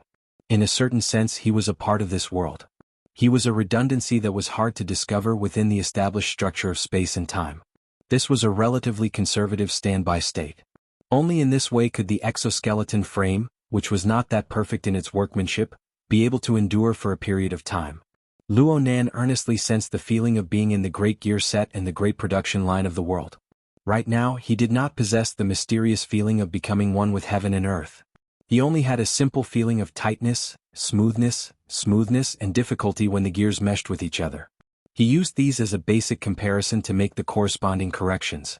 Gradually, this feeling became more abundant, becoming more exquisite and complicated. Sometimes, his reaction couldn't keep up, and it was hard for him to make adjustments in time. Fortunately, this feedback was clear and continuous. It helped Luonan adjust his position. From the theoretical ideal state of the laboratory, he adapted step by step to the variables of the real world. Also, they had to test the remote login, that had to be realized immediately. I need to adjust my character properly when I log in. I almost forgot. Luonan loosened his hand and took out the crystal ball from Ian Lee's backpack. He silently merged it into the space-time bubble. It was as if the devil ray inside had been sucked up from a deep well. It approached from afar, its body rapidly enlarging and recovering. Its wing-like pectoral fins undulated up and down as it swam around Luonan. From Luonan's angle, the two sides were so close that the tip of the devil ray's fin and stinger streaked past his eyelids time and time again. Even though this was a giant mutant, Luonan still placed it within a space-time bubble, isolating it from the normal space-time environment. The technique seemed simple, but it was actually peerlessly complex. Luonan was able to seamlessly connect such an enormous life form. It was completely built upon Luonan's long-term research on the devil ray and his even deeper attainments in space-time configuration. But this way the space-time bubble was able to bear an even greater pressure. Hidden injuries had already appeared on part of the exoskeleton frame, and its durability was worrying. But today's matter could not be carried out in a protracted battle. Currently it was too protracted. From the workshop to the yacht and then to the bottom of the lake, it took at least 20 minutes to make a full circle. During this time, Luonan and the true god practically broke away from each other. Luonan borrowed the advantage of pure observation of his soul strength to come and go as he pleased in the abyss region. Luonan was barely able to hook onto the true god, making it hard for the true god to come to a conclusion. Otherwise, the true god would have long since turned his attention to Luonan and swept through all of Ban City. Even so, the true god was certainly suspicious.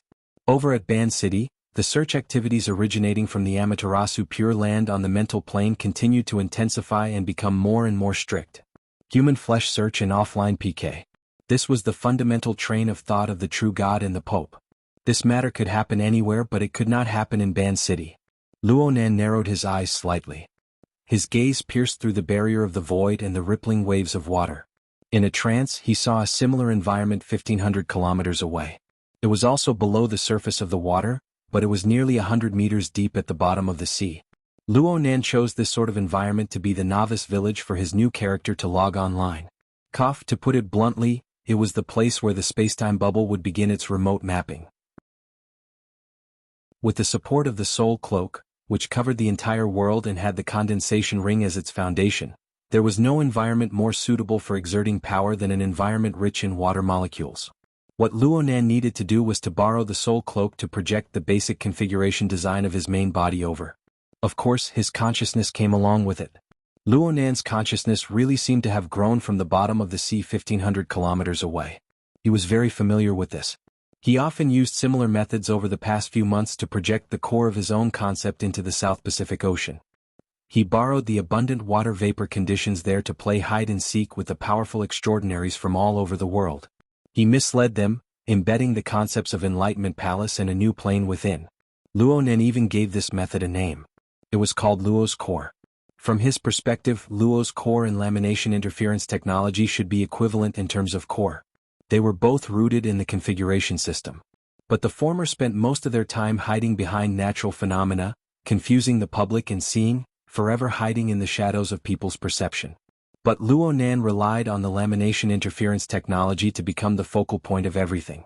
He controlled the information that was leaked to the outside, turning the fake into the real. He withstood the multidimensional test of extraordinaries. This required the pinnacle of detail. In extreme situations, the nitpicking of details was never a test of one's attitude. It was a test of technique. The conditions of seawater and lake water were different. There was an essential difference between what was real and what was fake. What was fake was fake. Some laboratory designs would naturally reveal their flaws after the environment changed. The cause might just be the change in air pressure, temperature difference, or even salinity. Luonan would never have thought of these details when he was constructing his theory. Even now, he couldn't consider putting all the conditions in. Otherwise, the configuration design would be cumbersome. His head might explode before he could even face a true god. Luonan could only rely on the principles of the lamination interference technology and his own attainments in spacetime configuration to add and subtract. He let the negative feedback of the outside world grind away the mistakes and redundant things. He was currently the redundancy between heaven and earth. But in order to achieve this high-level redundancy, he needed to abandon the low-level design. He needed to grasp the elements that were more in line with the essence. He needed an existence that was infinitely close to reality to be placed there. He needed to obtain the natural feedback of heaven and earth. This was a process of constant grinding and adjustment. It was to the point where Luonan ignored the passage of time in the outside world. He ignored the concrete changes until the sunlight pierced through the seawater and illuminated the gloomy world. Ah, I've been discovered. Was it that kind of discovery?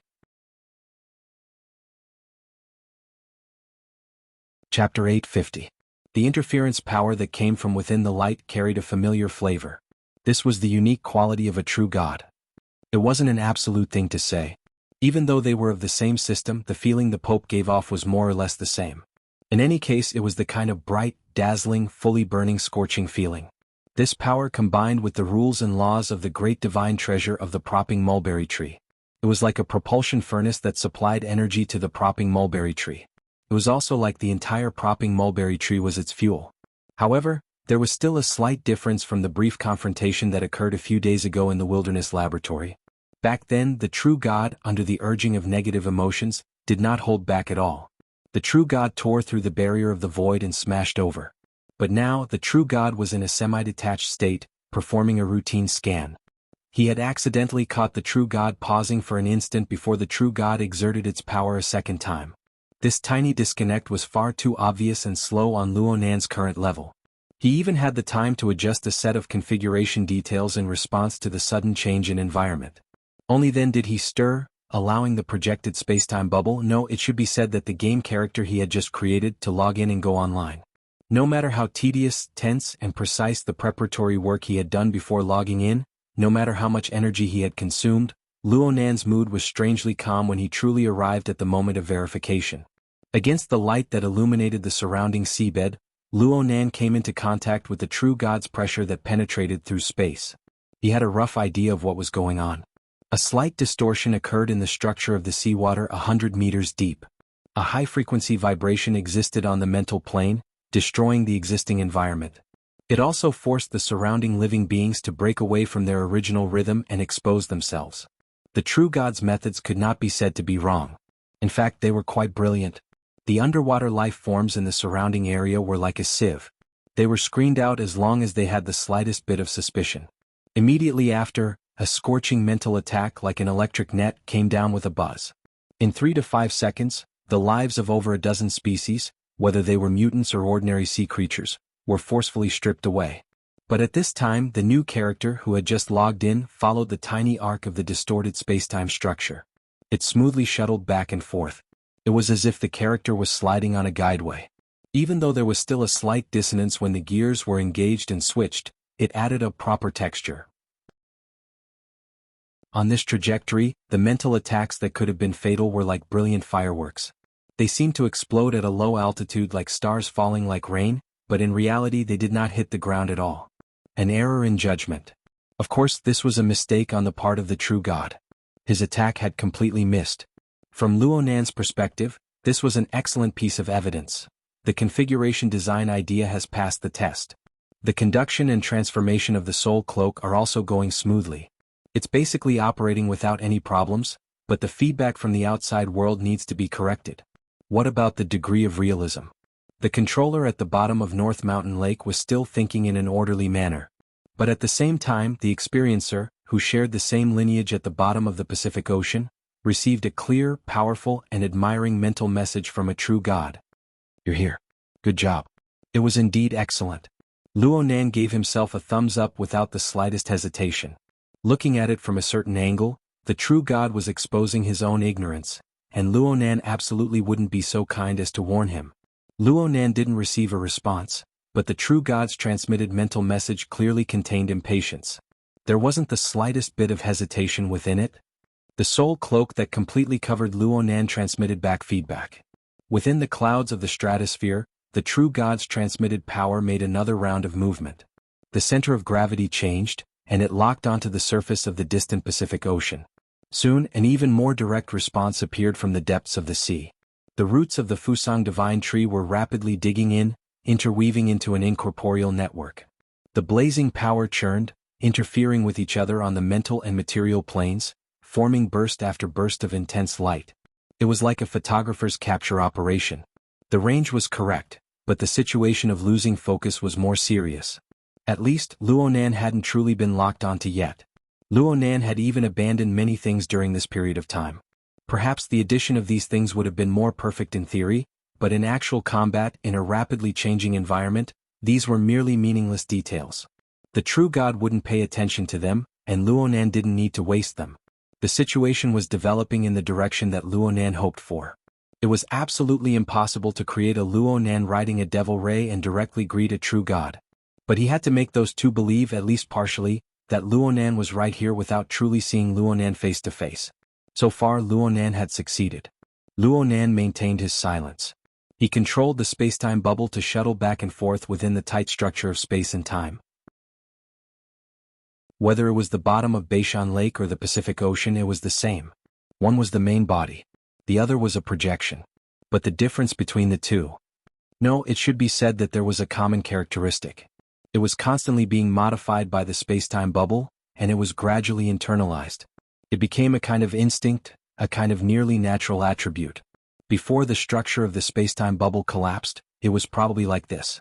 In this way, the consciousness of the experiencer grew stronger and stronger. The consciousness of the controller gradually retreated to a secondary position, retreating to a more fundamental level. It was like an iceberg of the subconscious, and it formed an internalized driving force. Luonan didn't think too much about complicated problems for the time being. He was like a damn otaku immersed in a game. He went to experience a novel feeling that originated from him, but he had never experienced it before. The bottom of the sea is fine. I'm now above the surface of the sea. Luonan took the initiative to change the environment. The spacetime bubble changed its trajectory, and it naturally adjusted its operation method. It only took half a second to pass from the high-pressure region at the bottom of the sea to the spacious and graceful night sky. Perhaps there was a thousandth of a second where the sudden change in external conditions caused the gears to bite together. There was some disharmony, but soon, everything returned to a harmonious and natural state. The senses of a true god could be said to be sharp. Luonan's reaction was also extremely fast. He was able to capture these minute fluctuations. He could no longer tell whether it was a powerful light or a torrent of energy. It cleaved across the surface of the sea. But he was still a hair too slow. The entire process was just a hair too slow. Whoosh! Luonan could feel the impact that practically wiped out all of his efforts. But it still didn't hit, right? At this moment, he no longer tried to distinguish the difference between his main body and his projection. He really did enter a state of immersion. He really was playing a game. He was going to experience a relatively perfect Luonan, a brand new self that logged online in the same world. The simple and pure Luo core was enough to support this experience. It allowed him to drive the omnipresent soul cloak, to form a closer connection with this world of the sea and sky that was abundant with water vapor. Chapter 851. The region of the soul cloak was fragmented, rising and falling amidst the fine waves of the sea breeze. Luonan was within the cogwheel set of the space-time structure. He moved and did not move. What did not move was his role. In the strict structure of time and space, the change opened up an undeserved gap, becoming a redundancy that was originally non-existent. It continued to operate without being directly rejected. What moved was his relative position. From the bottom of the sea to the sky, from the deep water to the clouds, he drove millions upon millions of water molecules to gather and disperse, provoking the senses of a true god. He was like the water spirit of legend. He leaped and shuttled through the water vapor, coming and going unfathomably. This feeling was a bit similar to an out-of-body experience. Ever since Luonan's soul cloak covered the entire world, he experienced less and less of this drifting feeling of a kite with its string cut.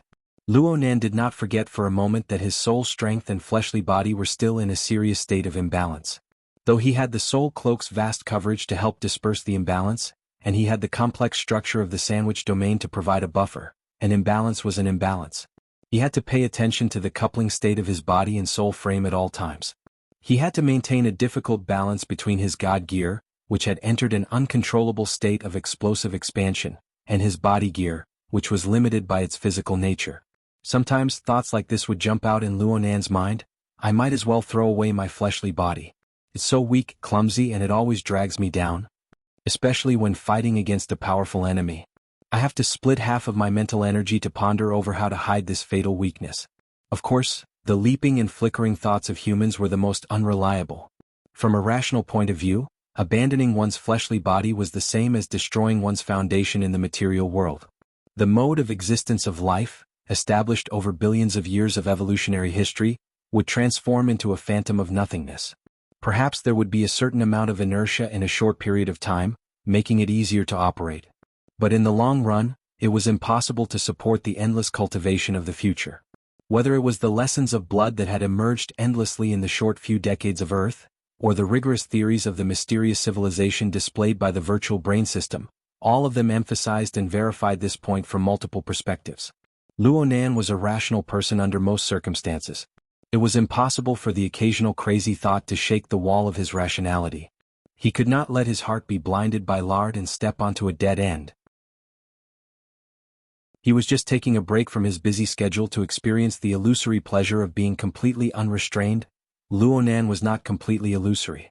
In this state, Luonan already possessed the foundation of self-sufficient physical laws to a certain degree through the combination and interference of space-time configurations. In fact, half a year ago, Luonan had used the condensation ring to break through the barrier between the mental and material planes in one fell swoop. He had realized the leap from 0 to 1. He had flown at a speed that exceeded everyone's imagination on this great road to the heavens. From the copulation between the condensation ring and the external neuron to the birth of the soul cloak. From the coupling of the divine chakra and the body chakra to the deep-sea scene that was the foundation of the framework. Then, in the form of a soul cloak, it completely broke free from its shackles and extended to cover the earth and many other dimensions of space and time. When Luonan's attainments on the mental plane repeatedly broke through the limits of the imagination of ordinary people, the configuration system of the virtual brain system gave Luonan a timely path to deepen and feed back. His rapid progress in configuration design, especially in the design of spacetime configurations, allowed him to draw support from the omnipresent water molecules of every plane of space and time. He could even draw support from the even more inconceivable structure of space and time itself to construct a material foundation. He could twist the physical laws and temporarily replace a portion of his fleshly body. This gave him a feeling of immersion that was close to reality. Needless to say, there was even the true god, a scene setter. Right now, the true god was no longer making meaningless attempts after repeated fruitless attempts to converse with Luonan. Correspondingly, his methods became even more intense. The pitch-black curtain of night between the sea and the sky had already been sliced to pieces by the true god's blazing killing intent. In an area with a diameter of nearly 100 kilometers, a long and narrow band of intense light and lightning was left in the atmosphere. It left marks on the retinas of living beings that were hard to fade away in a short amount of time. The layers were complex and crisscrossed like an inescapable net. Any living being within this area, whether they were swimming in the sea, flying in the air, or floating on the surface of the water, was faced with imminent disaster. Even if they were not directly cut, just the aftershocks of the overlapping vibrations would press down from the mental plane to the material plane. Then the aftershocks would reverse the effects. After a few rounds of interference, a high-temperature furnace of boiling poisonous gas was formed. The violent killing intent of an extraordinary was far deadlier than any poison in the world. The true god was absolutely not the kind of idiot who wouldn't turn back until he ran into a wall. Don't look at how he had chased Luonan for a long time without success. He had other methods of dealing with this process. The projection of the Fusang divine tree shot through the air within this land of death. Its incorporeal roots extended outwards, greedily devouring the flesh, blood, and life force of the surrounding living beings.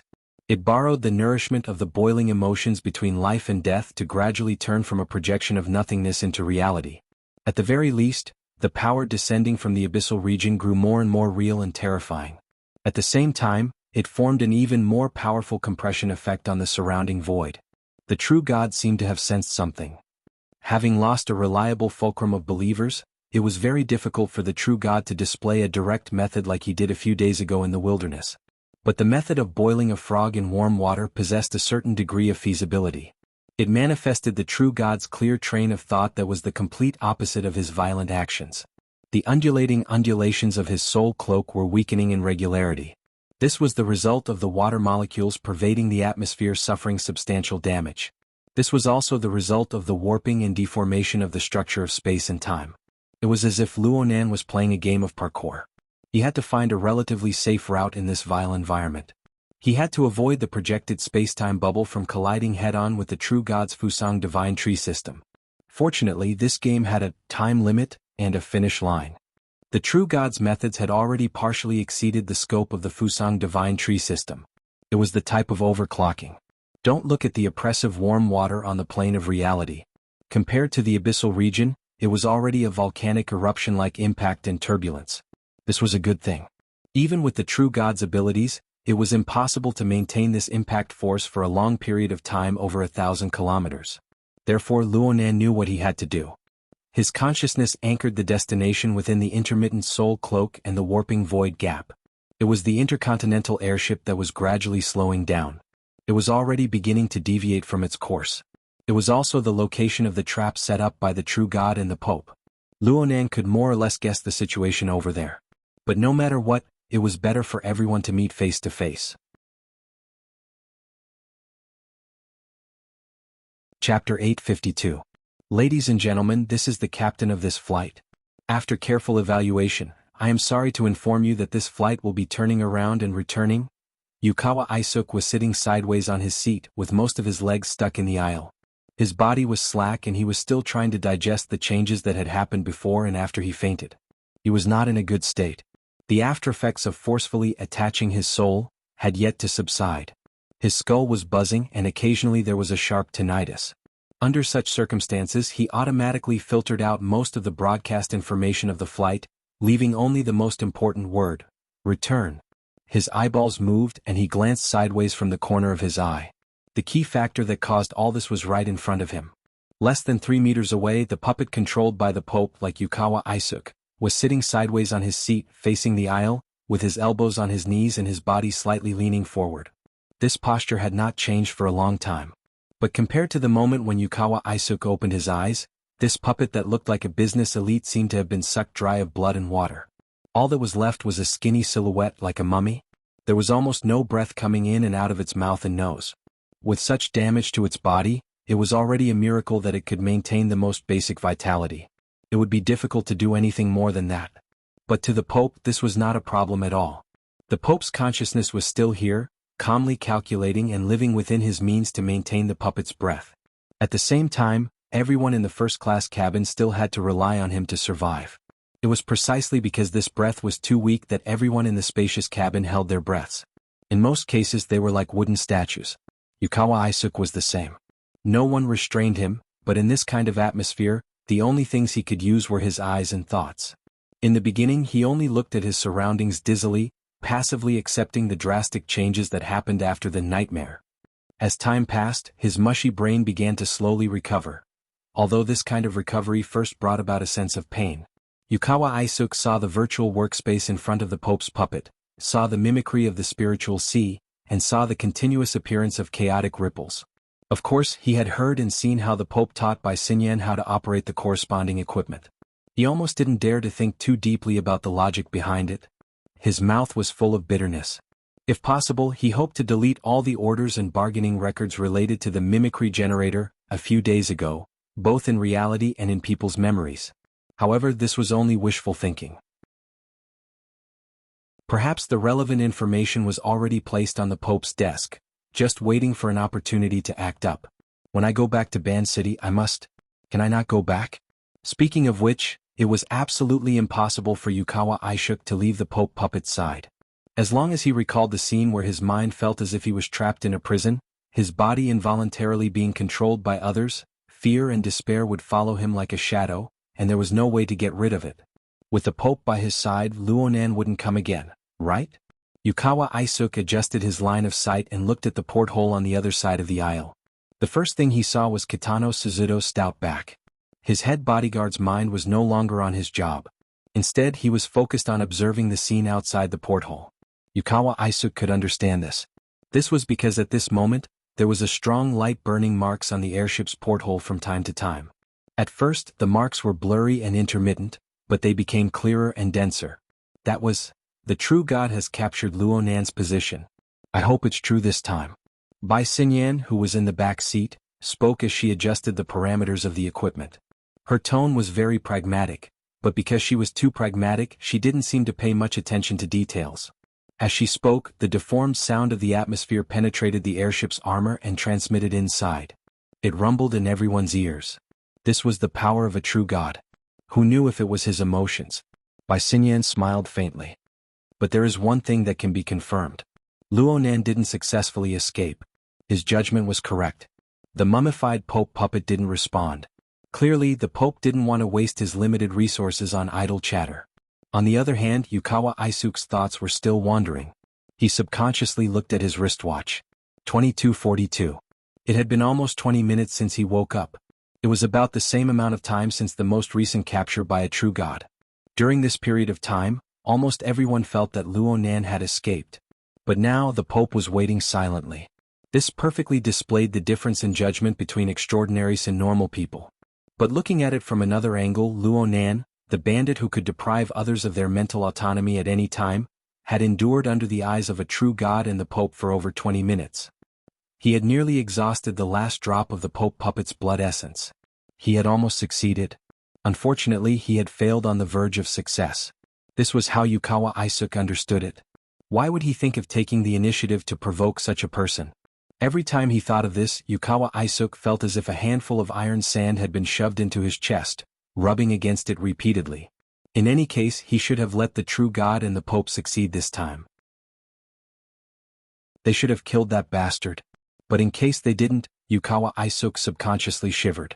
It was at this time that the cool bottle rested on the back of his hand. He almost subconsciously pushed it away, only to discover that something was wrong halfway through. It was a bottle of water from Bai Xinyan. Thank you. Yukawa Isuke subconsciously took it. He still remembered the warning and reminder Bai Xinyan gave him in that nightmare, before he completely lost control of his body. This was a favor. But correspondingly, there were still some doubts in his heart that had yet to be cleared up. Just from today's incident alone, did he really provoke that uninvited bandit? He did offend Xuanhuan quite badly. Taking the airship far away from Band City really gave Xuanhuan the opportunity to make a move. But there was a faintly discernible sense of dislocation. What was going on? Yukawa Isuke shook his wrist, causing the bottle of mineral water to shake as well. It made a hua-hua sound. Perhaps he should do more research. For example, he should give Ban City a call. Most of the time he was driven by his instincts. He did whatever he thought of. For a moment he forgot about the situation in front of him. He found the communication number of his subordinate, Takemoto Shigeru, and was about to make a call. What can you see like this? You might as well drink it quickly. Bai Xinyan's voice interrupted at this time, disrupting Yukawa Isuke's plan. Yukawa Isuke was a bit stupefied. Why did her words not connect? Did she miss something in the middle? That was indeed the case. At this time, Kitano Sukito, who had been observing the scene outside the porthole, had already turned around. He saw his boss's expression and coughed lightly. Miss Bai is talking about the problem of Luo Nan's extraordinary power acting as a medium. Luo Nan is an expert in manipulating water. Kitano Sukito was giving a reminder. His technique was a bit crude, but it was also the result of the current tense situation. It was hard for people to care about meaningless etiquette and face. They were straightforward, with few decorations. Yukawa Isuke didn't quite understand, but he didn't bother to hide it. So, he is one of the few people in the world with the most profound attainments in the condensation ring. Perhaps he is second only to Her Majesty Empress Wu. The condensation ring is currently the most efficient configuration technology known to probe into the water molecule level. Bai Xinyan pointed at the mimicry image of the mental sea. She also pointed at the corner of the image. She made some notes based on the changes in the image. Right now we can basically confirm that every time he appears, the water molecules in the atmosphere are abnormally active. The bubbles in the bottle of water were quite obvious just now. I was wondering if this was due to some sort of resonance effect. The corner of Yukawa Isuke's eye twitched a few times. The bottle of water in his hand suddenly turned into a red-hot soldering iron, sticking to the flesh of his palm. It was not easy to hold it, nor was it easy to throw it away. After a few seconds, Yukawa Isuke finally made up his mind. He gritted his teeth and said, "Then go ask him." Bai Xinyan smiled. She gestured to Yukawa Isuke to take a good look at the current state of the Pope's puppet. The latter's stiff, mummified appearance was the best reason. Yukawa Isuke took a deep breath. Was strange. After the previous round of torment, the atmosphere that made people dare not even breathe had become lively. Although the Pope's consciousness was probably still watching everything coldly, or maybe he was silently keeping score. At least for now, he didn't have the intention to blame anyone, let alone the strength to do so. Whether it was a brilliant realization or a broken pot, Yukawa Isuke's breathing had indeed become a lot livelier. The corner of his mouth twitched. He threw the bottle of water in his hand back to Bai Xinyan. "You came to this conclusion after observing for such a long time?" Bai Xinyan caught it firmly. She unscrewed the cap and took a big gulp without any misgivings. She exhaled a long breath, looking like she was drinking fine wine. "I didn't need to observe to come to this conclusion. Since you made a move against him, did you not read Persona?" "Persona? Why did?" Yukawa Isuke still had an impression of it. The target of this intelligence analysis, named Persona Mask, was Luo Nan. The information had been published more than half a year ago. At that time, Luo Nan was using the cage theory to sweep away the traditional soul theory of the inner world. It was quite popular for a time, but the analysis itself was a bit secretive. The follow-up was not followed up in time, so it slowly lost its popularity. The version in Yukawa Isuke's hands also included the comprehensive analysis of various sources by his family's intelligence personnel. The research was more comprehensive than the one on the market. But what did Bai Xinyan mean by mentioning it? Bai Xinyan took a big gulp of mineral water. Her eyes wandered as if she was tipsy. Answer. According to the logic of the Persona Mask, Professor Luo has three basic faces: rationality, strength, and weakness. Which face are we facing now? It's rationality. It wasn't Yukawa Isuke who answered. It was the Pope's puppet that let out a buzzing sound. Chapter 853. Yukawa Isuke confirmed that it was the papal puppet who spoke.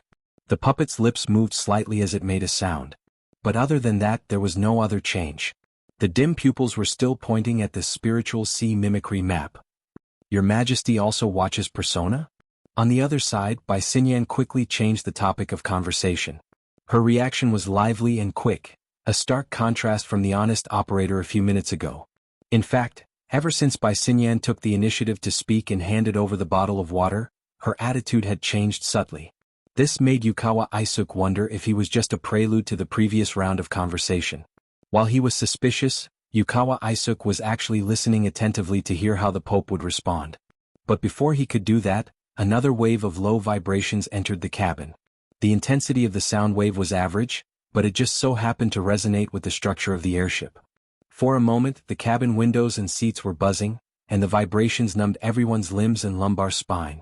Obviously, it was not only the first-class cabin that was experiencing this. Yukawa Isuk could already hear the screams from the other cabins. To be honest, Yukawa Isuk was also a little panicked. At this moment, the papal puppet's whisper sounded again in the buzzing vibration. Shrink? Yukawa Isuk could no longer understand the professional jargon behind it. Bai Xinyan reacted quickly and started a new round of operation on the spiritual sea mimicry map. The scale of this spiritual sea mimicry map seemed to be increasing, showing more details. Of course, probably only the Pope and Bai Xinyan could understand it. What Yukawa Isuk saw was a simple electrocardiogram on the interface, sometimes on the left, sometimes on the right, moving up and down. But forgive his poor eyesight, even if the details in some areas had increased, there was no obvious change on the whole. Only a professional would be able to figure out the trick from this. It doesn't seem to be suitable. Bai Xinyan's voice sounded again as if she was regretting it. But in the current situation, it sounded awkward no matter how one listened to it. The papal puppet did not make any obvious movements. Beneath its half-closed eyelids, it still vaguely gazed at the mimicry image of the spiritual sea. Just when everyone thought that this scene would continue, a low mosquito-like voice rang out. What do you think? It's just not very suitable. The Pope puppet did not waste any more energy to speak, only glancing over with its gloomy and lightless eyes. His cold gaze got rid of the casual air that had just appeared in Bai Xinyan's body. She instinctively bowed, and the smile on her lips became much more restrained. Please forgive me, Your Highness. I didn't speak clearly. Actually, it was Your Highness who helped me to roughly understand the design of the mimicry image of the spiritual sea. That's how I came up with this idea. If there's anything I don't understand, I hope Your Highness can enlighten me. After talking for a while, Bai Xinyan went straight to the point. The parameters set up by Your Majesty are based on the airship tourists. It's the structure of the spiritual sea built by the airship tourists.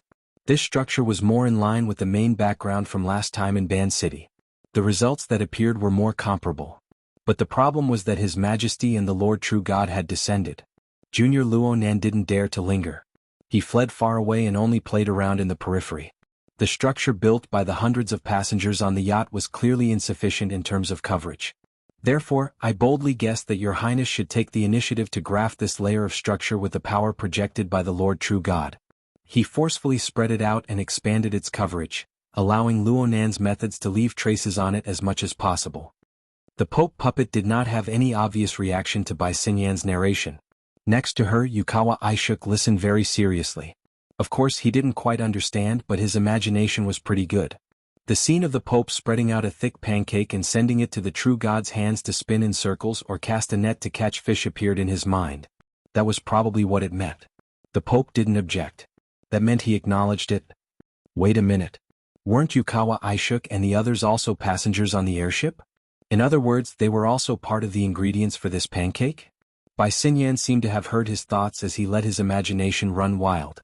She tilted her head and smiled. Yes. The distance between us and Professor Luo is much closer than we imagined. It's like an oil slick on the surface of the water or a fly sticker. Yukawa Isuk's expression was a bit stiff. He turned to look at his head bodyguard. Kitano Sukudo stood upright like a wooden stake. Yukawa Isuk could get his answer from this guy's reaction. The problem right now is that Luonan's methods are a bit unreasonable. It's beyond my expectations. The Pope puppet's cracked and bloodless lips opened and closed slightly. Its voice was weak and vague, but its meaning was clear. He can hide, and he can counterattack. The voice stopped for a few seconds. It seemed as if it was unwilling to mention it. It seemed as if it was pondering over its words. But in the end, it still determined Luonan's behavior. It's very pure. Bai Xinyan didn't seem to understand. She asked, "What do you mean by pure?" The papal puppet wanted to continue speaking, but what flowed from its mouth this time was dark red froth of blood. Bai Xinyan let out an ah. She still spoke in a regretful tone. This body has finally reached its limit. Your Majesty, is there any other way to persevere? As soon as these words left her mouth, Bai Xinyan immediately received a dozen gazes from all around her, especially the bodyguards who were trying their best to hide in the shadows. They looked like they were about to collapse. The problem was that their wills were never taken into consideration. That included Bai Xinyan. In the next second, an indescribable shadow filled the eyes of everyone in the first-class cabin. Wuxialover felt as if he had taken a step into the shade of the branches and leaves under the sun. To be more precise, he himself was part of the shade. He faced the blazing sun while weaving the shadows.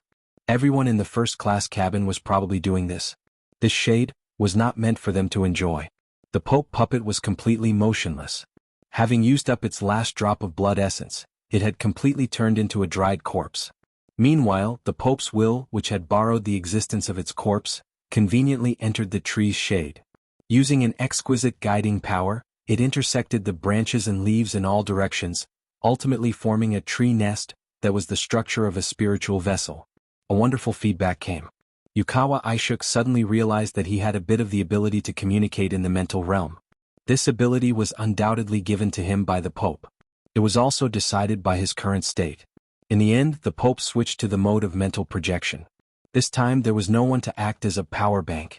It was probably because the same method was not suitable for a third time. He could only settle for the next best thing. Thus, everyone present, including Wuxialover, became the framework of the so-called tree nest. As for what the tree nest was, not many people understood. It was because it was a construct on the mental plane. According to Wuxialover's understanding, the Pope used the magnetic fields of their lives to build a temporary nest, or safe haven. This provided the conditions for a weak consciousness to stay in space. No one knew the specifics of the situation. Only one thing was certain. The Pope's consciousness could directly appear in their minds, turning into images and sounds to achieve communication. This is a mental technique, but it is not used on the emotional level of Wuxialover. Instead, it comes and goes, directly affecting the space-time structure. The Pope seamlessly continued his previous evaluation and analysis of Xuanhuan. This was an explanation for purity. Wuxialover should not have understood this. But in this tree nest shadow state, he muddle-headedly understood a lot of conceptual knowledge. He also possessed the ability to make preliminary analysis.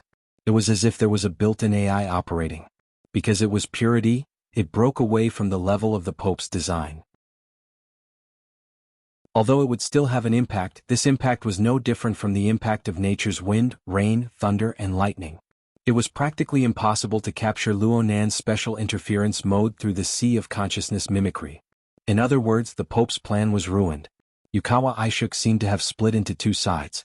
One side had the normal thoughts of a mortal, and the other floated on the supernatural plane. He did not even have the time to fear before he was pushed forward by the surging pressure of information. He could only do his best to adapt to his current state. The Pope was still communicating with Bai Xinyan. It's still useful. At least we know the upper limit of Xuanhuan's level. He's much stronger than expected. And we also know that Xuanhuan's forte is not in making a fuss over people's emotions. Instead, he bypassed the path of controlling other people's fates and entered the domain of pure configuration design. Especially space-time configurations. It's still related to the situation in Ban City. Without the restrictions of the material plane, the Pope was a lot more talkative. And it was the exquisiteness of his words that made Wuxialover think. I wonder how Xuanhuan feels when he's being studied by an extraordinary? Amidst his thoughts, Wuxialover suddenly felt that the sunlight behind him had suddenly become extremely hot. At the same time, his fleshly body also captured a new wave of lightning and thunder. This made him understand. Becoming a tree nest, embedding itself into the mental framework, meant that it was closer to the battlefield? In a trance, a part of Wuxialover's consciousness was thrown into the depths of the hazy void. He touched upon the ever-changing battlefield of the true God and Xuanhuan. Even though his brain was now implanted with the AI, he was still unable to experience the exquisite details. He could only feel some vague, symbolic feelings. Xuanhuan really did seem to be embedded in the depths of the void. It was like the hidden chain lock of a precision machine. When it twisted and turned, there would be some deformation inside. But on the outside, it was always in a stable and smooth state. It satisfied the psychological instinct of people to pursue order. Not only did it conform to people's psychology, but it also conformed to the laws and principles of the world.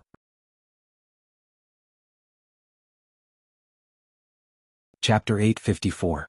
Wuxialover watched with rapt attention. For him, the battlefield outside of the intercontinental airship was still flashing with blurry images. But after seeing it many times, a certain logic naturally formed. As time passed, his condition improved significantly. In his days, it was as if an invisible thread was pulling him to a higher place, allowing him to see more clearly and more thoroughly. Everything happened in the shadows. It was silent and undetectable. It was as if a god had blessed him. His train of thought became exceptionally clear. He was no longer constrained by the present situation. He made some expansions and extensions. He felt that a true god's method of pursuit was like a dragnet. Xuanhuan was like a fish in the net. The dragnet itself was very large. There was a certain amount of space for movement. The mesh was not small either. There was a possibility of escape at any time. Now that the airship was forced to turn back, it was advantageous for the true god and the Pope.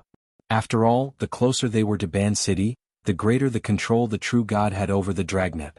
They could shrink the mesh and give Xuanhuan more pressure. Unexpectedly, you have the potential in this area. The Pope transmitted telepathically. The direction was very clear. It was directed at wuxialover. Was he evaluating him? Wuxialover was startled and chilled. How did the Pope know what he was thinking? Well, it must be because of this damn tree nest. For an extraordinary like the Pope, it was not a big deal for him to use methods like mind reading. But this feeling was more or less the same as Xuanhuan's invasion. Oh, there was still a difference. Xuanhuan was a great thief. He suddenly came. It was unknown what path he took. By the time he came to his senses, he had already fallen into the trap. He was muddle-headed and tied up. The Pope, on the other hand, had an aura of open warfare. It was as if it was a matter of course. I came in and stayed. You do whatever you want. I just stared at you. The degree of perverseness was even. Cough. Wuxialover cut off his thoughts. He did not dare to think too deeply about it. He forced himself to think about positive issues. For example, that evaluation. In the field of ability users, the Pope's words were more or less the same. Could it be that he really had talent in this area for this person to think highly of him? He had seen too much and thought too much. He was getting a bit carried away. Wuxialover subconsciously pondered. If he could get through this, perhaps he could focus on developing this aspect? While he was lost in his own thoughts, the Pope gave his evaluation and then conversed with Xinyan. He's very restrained. He spins at a low speed and glides in neutral. The Pope also used an analogy to describe Xuanhuan's current state. It was easy for everyone to understand. Xinyan said, perhaps he can only maintain such a low consumption state in the void interlayer, and also avoid direct interference with the true God's power. It's a reasonable judgment, but it's a little perfunctory. It's all thanks to your Majesty's wisdom that I was able to think of these things. However, we're just small fries. It's fine for a short period of time, but if we continue to act as the carrier of the tree nest, and bear the pressure of Swanee's calculations, I'm afraid we'll soon be unable to do as we wish. So far so good. The Pope's reply was so cold that it made people's hearts sink. However, no one dared to contradict her. Xinyan's actions were already extremely out of line. Wuxialover's heart was stupefied. So that's how it is, but that's the only logical explanation. Who in this world was born with knowledge? Even if there was such a thing, it would most likely belong to the young man outside the airship who had dealings with the true God and the Pope. The pain came from the comparison. The clearer his heart was, the more bitter the comparison was. At this moment, Wuxialover felt as if there was a poisonous spider crawling in his heart. Its limbs scratched the tip of his heart, and there was a web of silk entanglement. There were no external injuries, but he always felt as if poison was slowly seeping in. It was extremely stifling. But in this current state he could not help it. Very quickly, his attention was drawn away by the miraculous changes in the hazy void. Even though Wuxialover knew that this was only a temporary ability given to him by the Pope, he still enjoyed the process of being able to observe, analyze, and make judgments. After all, this was an extraordinary ability that he had always yearned for. Its level was high, its profoundness was profound, and it far exceeded his imagination. He greedily perceived the mysteries within the structure of space and time, especially from the perspective of the true God and the Pope. After he shared the Pope's burden and received the blessing, it became easier to cut in and understand. Well, he still seemed to understand, but he wasn't. Especially when his rationality was still a mess, but he always felt that there was a side of his heart that was crystal clear and crystal clear.